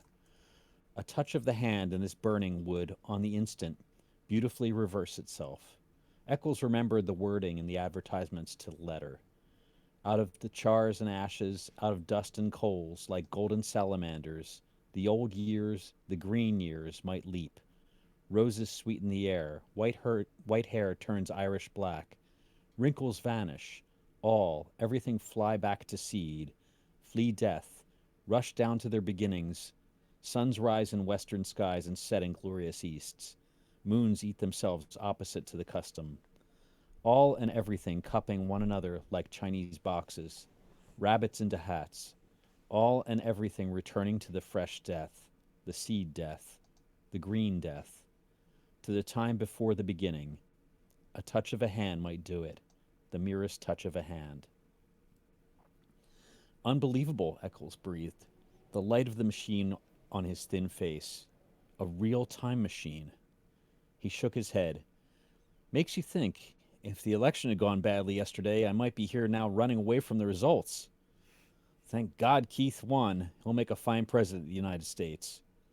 Yes, said the man behind the desk. We're lucky. If Deutscher had gotten in, we'd have the worst kind of dictatorship.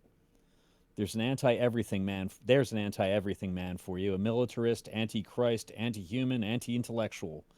People called us up, joking but not joking. Said if Deutscher became president, they wanted to go live in 1492. They wanted to go live in 1492. Of course, it's not our business to conduct escapes, but to form safaris. Anyway, Keith's president now. All you got to worry about is shooting my dinosaur. Eccles finished it for him. A Tyrannosaurus Rex, the tyrant lizard, the most incredible monster in history. Sign this release. Anything happens to you, we're not responsible. Those dinosaurs are hungry. Eccles flushed angrily. Trying to scare me? Frankly, yes. We don't want anyone going who will panic at the first shot. 6 safari leaders were killed last year and a dozen hunters. We're here to give you the severest thrill a real hunter ever asked for. Traveling you back 60 million years to bag the biggest game in all of time. Your personal check's still there. Tear it up. Mr. Eccles looked at the check. His fingers twitched. Good luck, said the man behind the desk. Mr. Travis, he's all yours. They moved silently across the room, taking their guns with them, toward the machine, toward the silver metal and the roaring light. First a day, and then a night, and then a day, and then a night. And then it was day, night, a week, a month, a year, a decade, AD 2055, AD 2019, 1999, 1957. Gone. The machine roared. They put on their oxygen helmets and tested the intercoms. Eccles swayed on the paddled seat, his face pale, his jaw stiff. He felt the trembling in his arms, and he looked down and found his hands tight on the new rifle. There were 4 other men in the machine. Travis, the safari leader, his assistant, Lesperance, and 2 other hunters, Billings and Kramer. They sat looking at each other, and the ears blazed around them.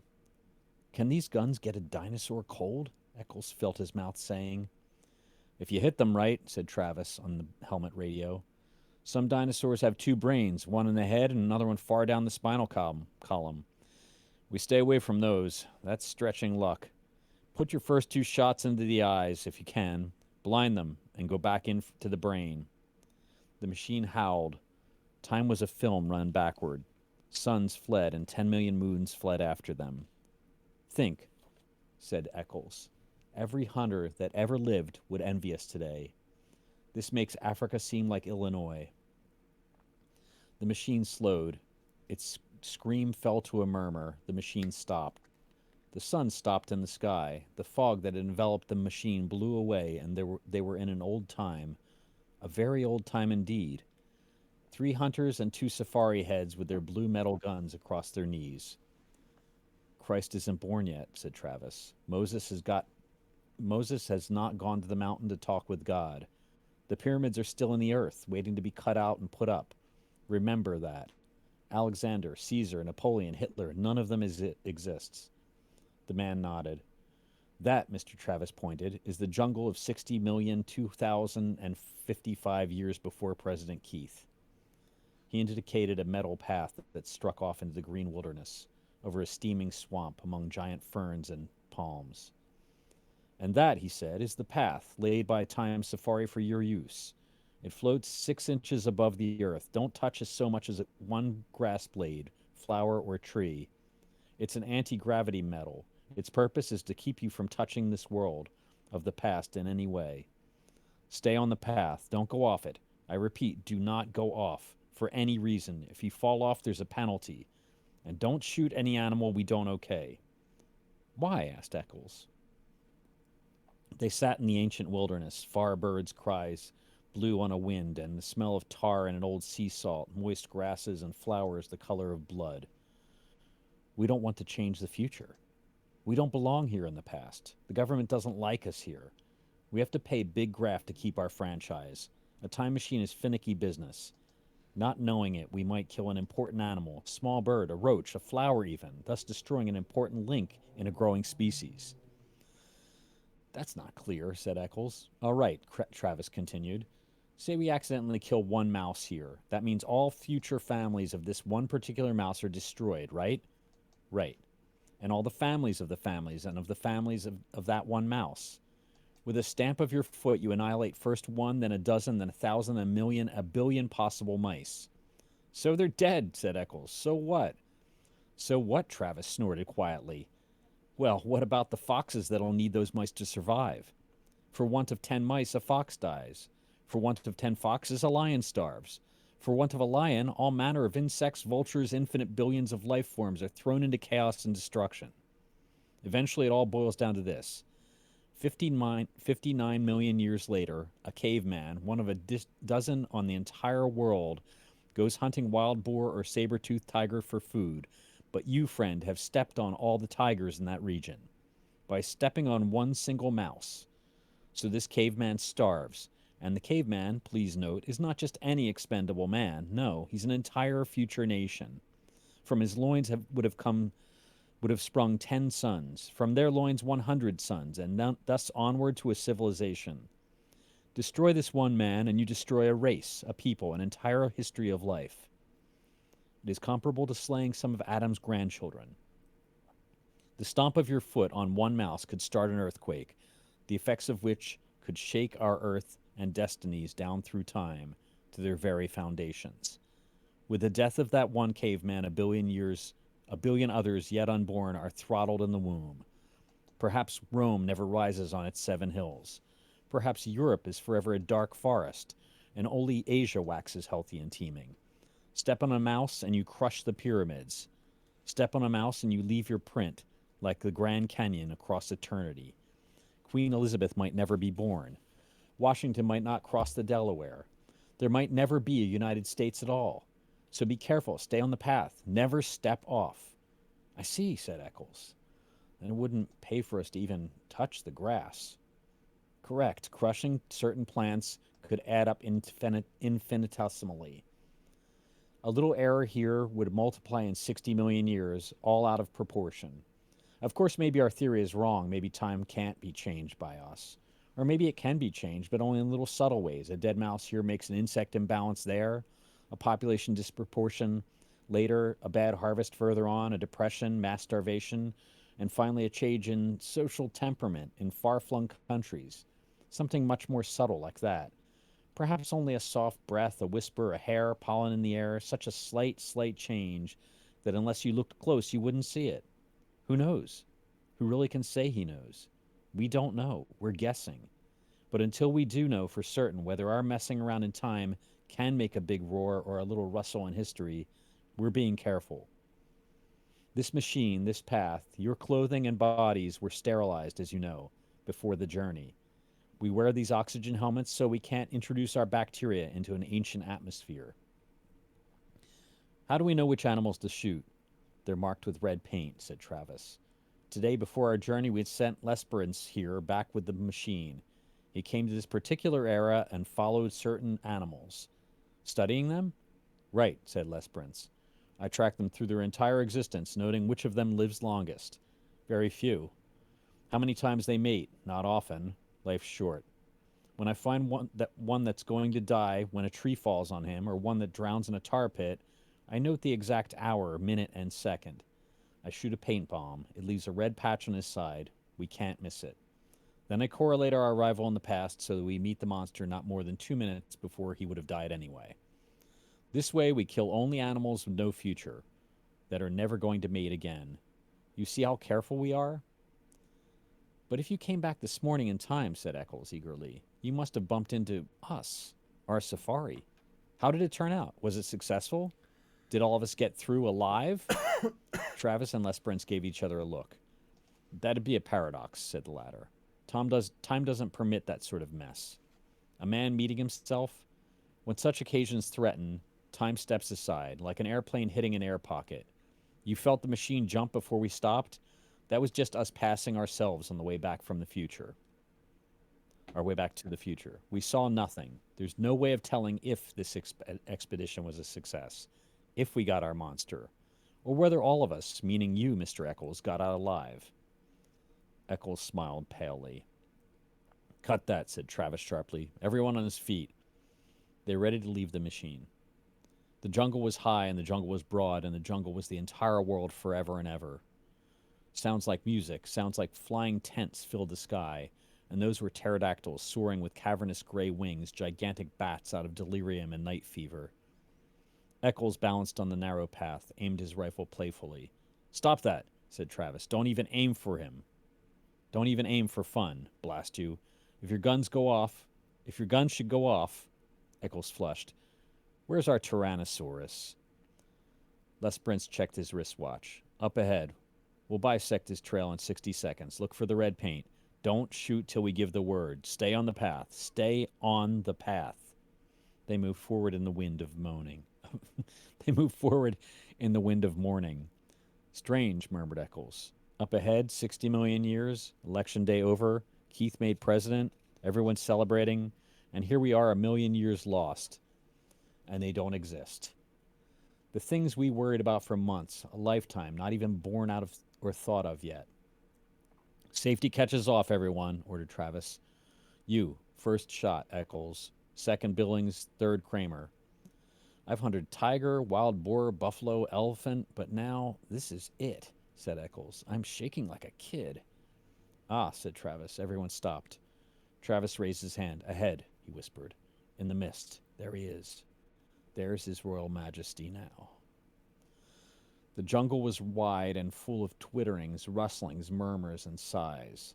Suddenly it all ceased as if someone had shut a door. Silence. A sound of thunder. Out of the mist, 100 yards away, came Tyrannosaurus Rex. It, whispered Eccles. It. Shh. It came on great, oiled, resilient, striding legs. It towered 30 feet above half of the trees, a great evil god, folding its delicate watchmaker's claws close to its oily reptilian chest. Each lower leg was a piston, 1,000 pounds of white bone sunk in thick ropes of muscle, sheathed over in a gleam of pebbled skin like the mail of a terrible warrior. Each thigh was a ton of meat, ivory and steel mesh. And from the great breathing cage of the upper body, those two delicate arms dangled out front. Arms with hands which might pick up and examine men like toys, while the snake neck coiled, and the head itself a ton of sculpted stone lifted easily upon the sky. Its mouth gaped, exposing a fence of teeth like daggers. Its eyes rolled, ostrich eggs, empty of all expression save hunger. It closed its mouth in a death grin. It ran, its pelvic bones crushing aside trees and bushes, its taloned feet clawing damp earth, leaving prints 6 inches deep wherever it settled its weight. It ran with a gliding ballet step, far too poised and balanced for its 10 tons. It moved into a sunlit area warily, its beautifully reptilian hands feeling the air. Why, Eccles twitched his mouth. It could reach up and grab the moon. Shh, Travis jerked angrily. He hasn't seen us yet. It can't be killed, Eccles pronounced, disverted quietly, as if there could be no argument. He had weighed the evidence, and this was his considered opinion. The rifle in his hand seemed a cap gun. We were fools to come. This is impossible. Shut up, hissed Travis. Nightmare. Turn around, commanded Travis. Walk quietly to the machine. We'll remit 1/2 your fee. I didn't realize it would be this big, said Eccles. I miscalculated, that's all, and now I want out. It sees us. There's the red paint on its chest. The tyrant lizard raised itself. Its armored flesh glittered like 1,000 green coins. The coins, crusted with slime, steamed. In the slime, tiny insects wriggled, so that the entire body seemed to twitch and undulate, even while the monster itself did not move. It exhaled. The stink of raw flesh blew down the wilderness. Get me out of here, said Eccles. It was never like this before. I was always sure I'd come through alive. I had good guides, good safaris, and safety. This time I figured wrong. I've met my match, and I admit it. This is too much for me to get a hold of. Don't run, said Lesbrance. Turn around, hide in the machine. Yes, Eccles seemed to be numb. He looked at his feet, as if trying to make them move. He gave a grunt of helplessness. Eccles! He took a few steps, blinking, shuffling. Not that way! The monster at the first motion lunged forward with a terrible scream. It covered 100 yards in 6 seconds. The rifles jerked up and blazed fire. A windstorm from the beast's mouth engulfed them in a stench of slime and old blood. The monster roared, teeth glittering with sun. Eccles, not looking back, walked blindly to the edge of the path, his gun limp in his arms, stepped off the path and walked, not knowing it, into the jungle. His feet sank into green moss, his legs moved, and he felt alone and remote from the events behind him. The rifles cracked again. Their sound was lost in shriek and lizard thunder. The great lever of the reptile's tail swung up, lashed sideways. Trees exploded in clouds of leaf and branch. The monster twitched its jeweler's hands down to fondle the men, to fondle at the men, to twist them in half, to crush them like berries, to cram them into its teeth and its screaming throat. Its boulder stone eyes leveled with the men. They saw themselves mirrored. They fired at the metallic eyelids and the blazing black iris. Like a stone idol, like a mountain avalanche, Tyrannosaurus fell. Thundering, it clutched trees, pulled them with it. It wrenched and tore the metal path.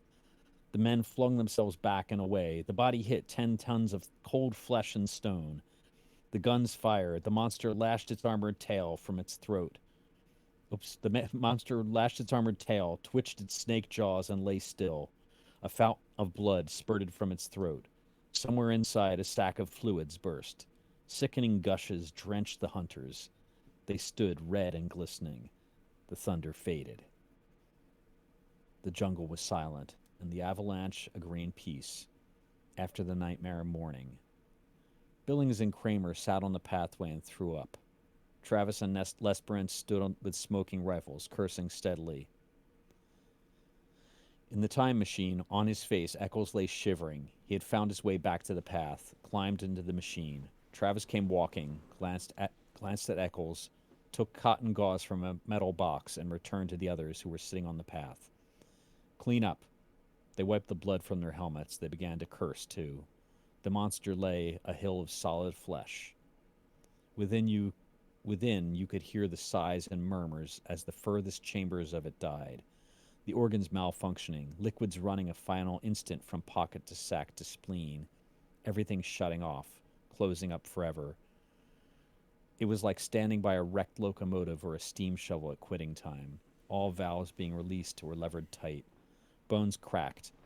The tonnage of its own flesh off balance, dead weight, snapped the delicate forearms caught underneath. The meat settled, quivering. Another cracking sound. Overhead, a giant tree branch broke from its heavy mooring, fell. It crashed upon the dead beast with finality. There, Lesbrance checked his watch, right on time. That's the giant tree that was scheduled to fall and kill this animal originally. He glanced at the two hunters. You want the trophy picture? What? We can't take a trophy back to the future. The body is to stay here where it would have died originally, so the insects, birds, and bacteria can get at it, as they were intended to. Everything in balance. The body stays, but we can take a picture of you standing near it. The two men tried to think, but gave up, shaking their heads. They let themselves be led upon the metal path. They sank wearily into the machine cushions. They gazed back at the ruined monster, the stagnating mound where already strange reptilian birds and golden insects were busy at the steaming armor. A sound on the floor of the time machine stiffened them. Eccles sat there shivering. I'm sorry, he said at last. Get up, cried Travis. Eccles got up. Go out on that path alone, said Travis. He had his rifle pointed. You're not coming back in the machine. We're leaving you here. Lesbrun seized Travis's arm. Wait. Stay out of this, Travis shook his hand away. This fool nearly killed us. But isn't that so much? No. But it isn't that so much. No. It's his shoes. Look at them. He ran off the path. That ruins us. We'll forfeit thousands of dollars of insurance. We guarantee no one leaves the path. He left it. Oh, the fool. I'll have to report to the government. They might revoke our license to travel. Who knows what he's done to time, to history. Take it easy. All he did was kick up some dirt. How do we know? Cried Travis. We don't know anything. It's all a mystery. Get out of here, Eccles. Eccles fumbled his shirt. I'll pay anything. $100,000. Travis glared at Eccles' checkbook and spat. Go out there. The monster's next to the path. Stick your arms up to your elbows in its mouth. Then you can come back to it. Then you can come back with us. That's unreasonable. The monster's dead, you idiot. The bullets can't be left behind. They don't belong in the past. They might change something. Here's my knife. Dig them out. The jungle was alive again, full of the old tremorings and bird cries. Eccles turned slowly to regard that primeval garbage dump, that hill of nightmares and terrors. After a long time, like a sleepwalker, he shuffled out along the path. He returned, shuddering 5 minutes later, his arms soaked and red to the elbows. He held out his hands, each held a number of steel bullets. Then he fell. He lay where he fell, not moving. You didn't have to make him do that, said Lesbrun. Didn't I?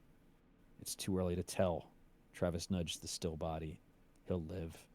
Next time he won't go hunting game like this, okay?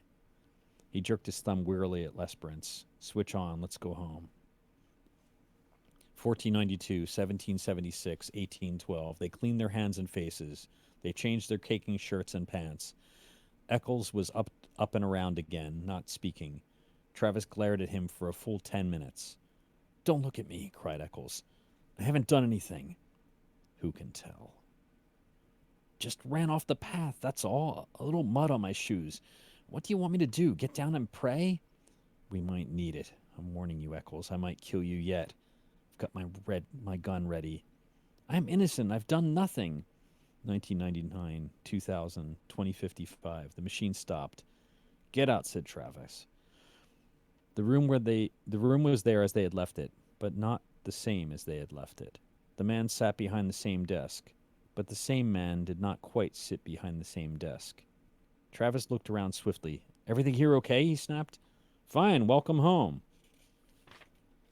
Travis did not relax. He seemed to be looking at the very atoms in the air itself, at the way the sun poured through the one high window.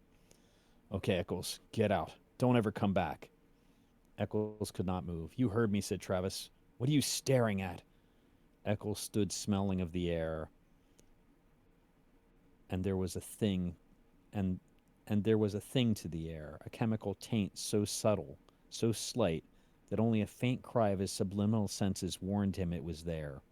The colors, white, gray, blue, orange, in the wall, in the furniture, in the sky beyond the window were, and there was a feel. His flesh twitched, his hands twitched. He stood drinking in the oddness with the pores of his body. Somewhere someone must have been screaming one of those whistles that only a dog can hear. His body screamed silence in return. Beyond this room, beyond this wall, beyond this man who was not quite the same man, seated at this desk that was not quite the same desk, lay an entire world of streets and people. What sort of world was it now? There was no telling. He could feel them move in there beyond the walls, almost like so many chess pieces blown in a dry wind. But the immediate thing was the sign painted on the office wall, the same sign he had read earlier today on first entering. Somehow the sign had changed. Time Safari Inc. Safaris to any year in the past. You name the animal. We take you there. You shoot it. Eccles felt himself fall into a chair. He fumbled crazily at the thick slime on his boots. He held up a clod of dirt, trembling. No, it can't be. Not a little thing like that. No. Embedded in the mud, glistening green and gold and black, was a butterfly. Very beautiful and very dead. Not a little thing like that. Not a butterfly, cried Eccles. It fell to the floor, an exquisite thing, a small thing that could upset balances and knock down a line of dominoes, and then big dominoes, and then gigantic dominoes, all the years across time. Eccles whirled. It couldn't change things. Killing one butterfly couldn't be that important, could it? His face was cold. His mouth trembled, asking, Who who won the presidential election yesterday? The man behind the desk laughed. You joking? You know very well. Deutscher, of course. Who else? Not that fool weakling Keith. We got an Iron Man now, a man with guts. The official stopped. What's wrong? Eccles moaned. He dropped to his knees. He scrabbled at the golden butterfly with his shaking fingers. Can't we? He pleaded to the world, to himself, to the officials, to the machine. Can't we take it back? Can't we make it alive again? Can't we start over? Can't we? He did not move, eyes shut. He waited, shivering. He heard Travis breathe loud in the room. He heard Travis shift his rifle, click the safety catch, and raise the weapon. There was a sound of thunder. Nice. Holy cow. I can't believe I have never heard that before. That's awesome. Yeah, it's good stuff. He's got his own vibe, like Lovecraft, like Gaiman, like Roald Dahl. A little bit more like Roald Dahl maybe than the others. Yeah. But his language I is have heard this story before, and the way I heard it is really neat. When our family used to do summer vacations, we'd go, there was like a small town on the New York side of Lake Ontario, and they would do there was nothing to do out there. It was great. You could see the Milky Way because there was no ambient light. It was awesome. But they also did, I think it was Sundays, they did these old school radio shows. I don't know if they were like Nice. recreations or like real 30s or 40s broadcasts, but they were super creepy and super legit. And as soon as you said, like, I think it was like $10,000 for a hunt safari, I was like, oh, this is the story. And I was waiting for the butterfly. It's like, yeah, this is definitely. I never knew this was a Ray Bradbury story, so that's really cool. yeah, that's great, man. That's good. And it was like it was on like their equivalent of whatever NPR broadcasts on like PBS. It was like a local access thing, and a really cool, really weird thing for a town that small too. I don't know whatever happened to that. Those were awesome. I remember Is this where we get the term the butterfly effect? I mean, that's my understanding. I mean, the funny thing is, when people describe the butterfly effect, when they define it, they said that the flapping of the fly's wings, the air from it, can ripple through time and cause all this other stuff down the line. But it's not. That's not germane with the story, right? It's just about killing a butterfly. But yeah, it's been changed over the years, I guess, in different. It seems that's the term, that expression though really fits with this story. Oh yeah. Yeah. I think in chaos theory, there's the example or metaphor of the butterfly, wherein a butterfly flaps its wings here, and then all these infinitesimally small things add up to a hurricane wipes out El Salvador, something like that. Right. So, yeah, the bizarre, talking about the radio show, I remember as a kid in Chicago, in the suburbs of Chicago, listening at night to when I could get away with it. Listening at night to some of those late night radio shows, and there was so much whimsy in them. I don't think that exists anymore, apart from podcasts, obviously, which we are alive and well. And we're helping bring the tradition on in the future. We hope. Hopefully, some weird little kids are listening to us late at night with their downloads and their ear pods and whatever. Right. Oh, that's the other thing is like we would have a campfire going on at night, so we'd be listening to this broadcast at like 9 or 10 p.m. Oh yeah. Under the stars with a campfire. So it was like telling That's spooky awesome. campfire stories. What a Good cool memory. experience. Yeah, that's a really good story for a campfire too. It's like the kind of story. It's not terrifying. It's just super thought provoking. Well, and it's intense too. Like there's some real action in there. Yeah, there's a lot of action. I really love the way Bradbury never lets go of an image. Mm-hmm. He'll describe it, then he'll describe it again, then he'll describe it a different way. Then he's always like pushing for the better language to describe this thing, pushing for the metaphor that works the best, and he leaves it all in there. It's like this long running, that was probably like 3 or 4 paragraphs of descriptions of the moving backwards through time. What a great thing to, I guarantee that was the thing that struck him about this story idea that made him want to write it, was describing what it meant to go back through time. The green death, and it's so brilliant the way he describes it. It's really beautiful, terrifying and beautiful. Right. Ray Bradbury is a super cool guy, but it's just remarkably ingenuitive with his imagination. So, if only we could go back and ask him if he had night terrors. Yeah, he did a lot of interviews. There's a lot you can actually find stuff on. He was on television a lot. There was a TV show called Ray Bradbury Theater, and I think it was like the '60s. It's like black and white video production, not on film. So it's, it looks pretty, old school TV, almost like a soap opera. Okay. But the stories, like they're all his stories, and but yeah, he spoke a lot. He was very, from what I understand, he was very aware of his impact on children and young people, and he made a special effort to kind of speak to them directly, and talk to them about, just about imagination and about storytelling and about why it's important, and that's awesome. things that are completely lost on society now. Right. Not completely, but they in have large been part. in the background. Yeah. You get the guys who are still trying to bring things like the Reading Rainbow back, because it is important. Yeah, that's fantastic. Well, take a look. In a book. It's in a book. Man, what a great way to end that one. So yeah, I'm glad we ended that, or that we got that one in there. But that said, I think we should end it on that, because it's at a fantastic high point. Well, that's nice for you to say. I mean, I think he's really. I mean, it was good that it wasn't the most terrifying story we heard tonight that we ended on. We put you right in the middle, which was awesome. There we go. More or less in the middle.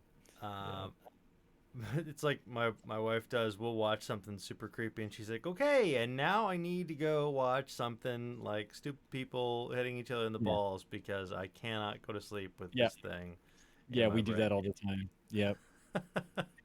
Yeah, I have to train myself not to go to sleep right after watching Breaking Bad. Yeah, jeez. 'Cause I'm rewatching it all again now because I love it. This is the 3rd time I've seen the entire series, and I just love it. I mean, just there's so many instructive moments for writers in that series that are just like, oh my God, they planted that like 2 seasons ago, and it's just now born fruit. It's just it's just so great. Such little amazing details that never go amiss. Like you always remember them and you always recognize them when they happen, and that's just like such talent. Do you find that it's that Breaking Bad was most impressive to you the first time you saw it, the second, or now this 3rd time? I honestly, every time, it's like the first time I was impressed with certain things about it. The second time I was like, holy shit, I didn't even notice this the first time around. And the third time I'm like, oh my God, if I noticed this the second time around, I don't remember it. Yeah. So amazing. And Now it's yeah, my turn to plug an incredibly cerebral German series that it's 3 seasons. If you haven't seen Dark, do Mm. oh yourself yeah, a favor. Mm-hmm. I mean yeah. that one will. There's a little bit of it's like a mild horror element to it, but not really. But it'll just keep your wheels spinning through all hours of the night with like, what was that? Like, was that thing? I hear you It's almost so need a good. spreadsheet to like follow everything. Yes, Wow, yes. Especially because there interesting. are multiple timelines and, of course, multiple characters. Like, there are some characters that, because of time, are played by 3 or 4 different people. So you're just like, which one is this? Oh Yeah, right. wow. Which Amazing. which one is this? I am having such a hard time tracking this, but it's a great. You can watch that many times. Yeah, And that's yeah, on The story Netflix, is right? solid. Yes, Okay. yeah. Yeah, we watch it with watched the trailer subtitles, and we're like, please. okay, we gotta watch this. We gotta watch this. And like, then it's like, well, it's an investment of time, Whereas Breaking Bad, I can drop, pick up later because I've seen it all already. Doesn't matter so much. But Yeah. with like a show like Dark, I want to Well, watch it. I want to binge it basically, at least over a couple of weeks anyway. Mm-hmm. without realizing it, you hit the nail on the head because the whole show is literally all about time. Nice. Yeah. And yeah, Time must it time must travel has watch. always been my favorite subgenre of sci-fi. Mm-hmm. Just what to do with the paradoxes, what to do with all that stuff, and I love seeing how different authors treat it differently. Bradbury kind of tosses it aside in this. He doesn't really. Yeah, I mean, um, there wasn't a there's yeah definitely parts of that short story where you're just like, I don't know, but we just got to roll Right, with it. right. yeah exactly. Wave. It happens. Yeah, I thought about it this time, shooting the paint. Like if he shot the paint when he saw the thing die, how does it have paint on it when it's alive in Right. the past? Right. Right. So that's a little bit wonky. There's a couple of things in there that just kind of drift past you. You're like, yeah, whatever. But you don't want to be the 6-year-old kid that's like, but that's not real, Yeah. because then how does this happen? And then you're like, Right. shut up, I'm trying to tell a story. Shut up. Right. Ugh. Okay. You're the kid We who should doesn't probably get kill it. invited back to places. That's right. That's right. Yeah, Should we call it? I do. Pretty I late. think we call it, guys. It's been awesome to get to listen and watch you. Yeah. I thoroughly enjoyed myself. Glenn, I don't know if you'll have time next week, but if you do, we'd love to hear a story. If not, please come and comment and be with us. Yeah, man. You I'll be teasered honest. it. You teased it. Now you I gotta was, bring it. Yeah. I'll be honest. I was just gonna rickroll you guys. Damn it. Oh, amazing. We're just gonna read. What I was going to do was Never going. basically narrate what the video is, but with a horror twist. Right. The And tapping of the shoe, his red hair flashed. We're no strangers to love. A quick flash to the bar.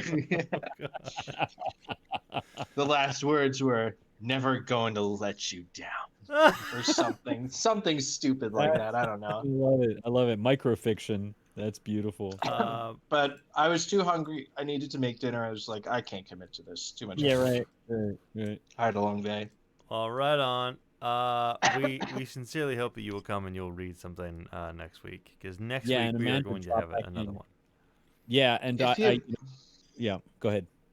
I was gonna say, if you pick something for me, I will narrate it. But Oh. I don't really have a bank of short stories or know where to find something that'd be good. His bank is full of spank. Yeah. I'm sorry, I Oh. couldn't help myself. I couldn't help it. Nicely done. Oh, I'll give it to you. it's the I'll allow it. I I just thought of what story I'm going to read next week, and it's much, much shorter. Yeah, Nice. I'll be the one with the super short story next Cool. week. Cool. So thanks, guys. Have a great weekend. Thanks, and everybody. Yeah. Thank Take you. care. Cheers. Okay. Bye bye. Good See night. ya. Bye now.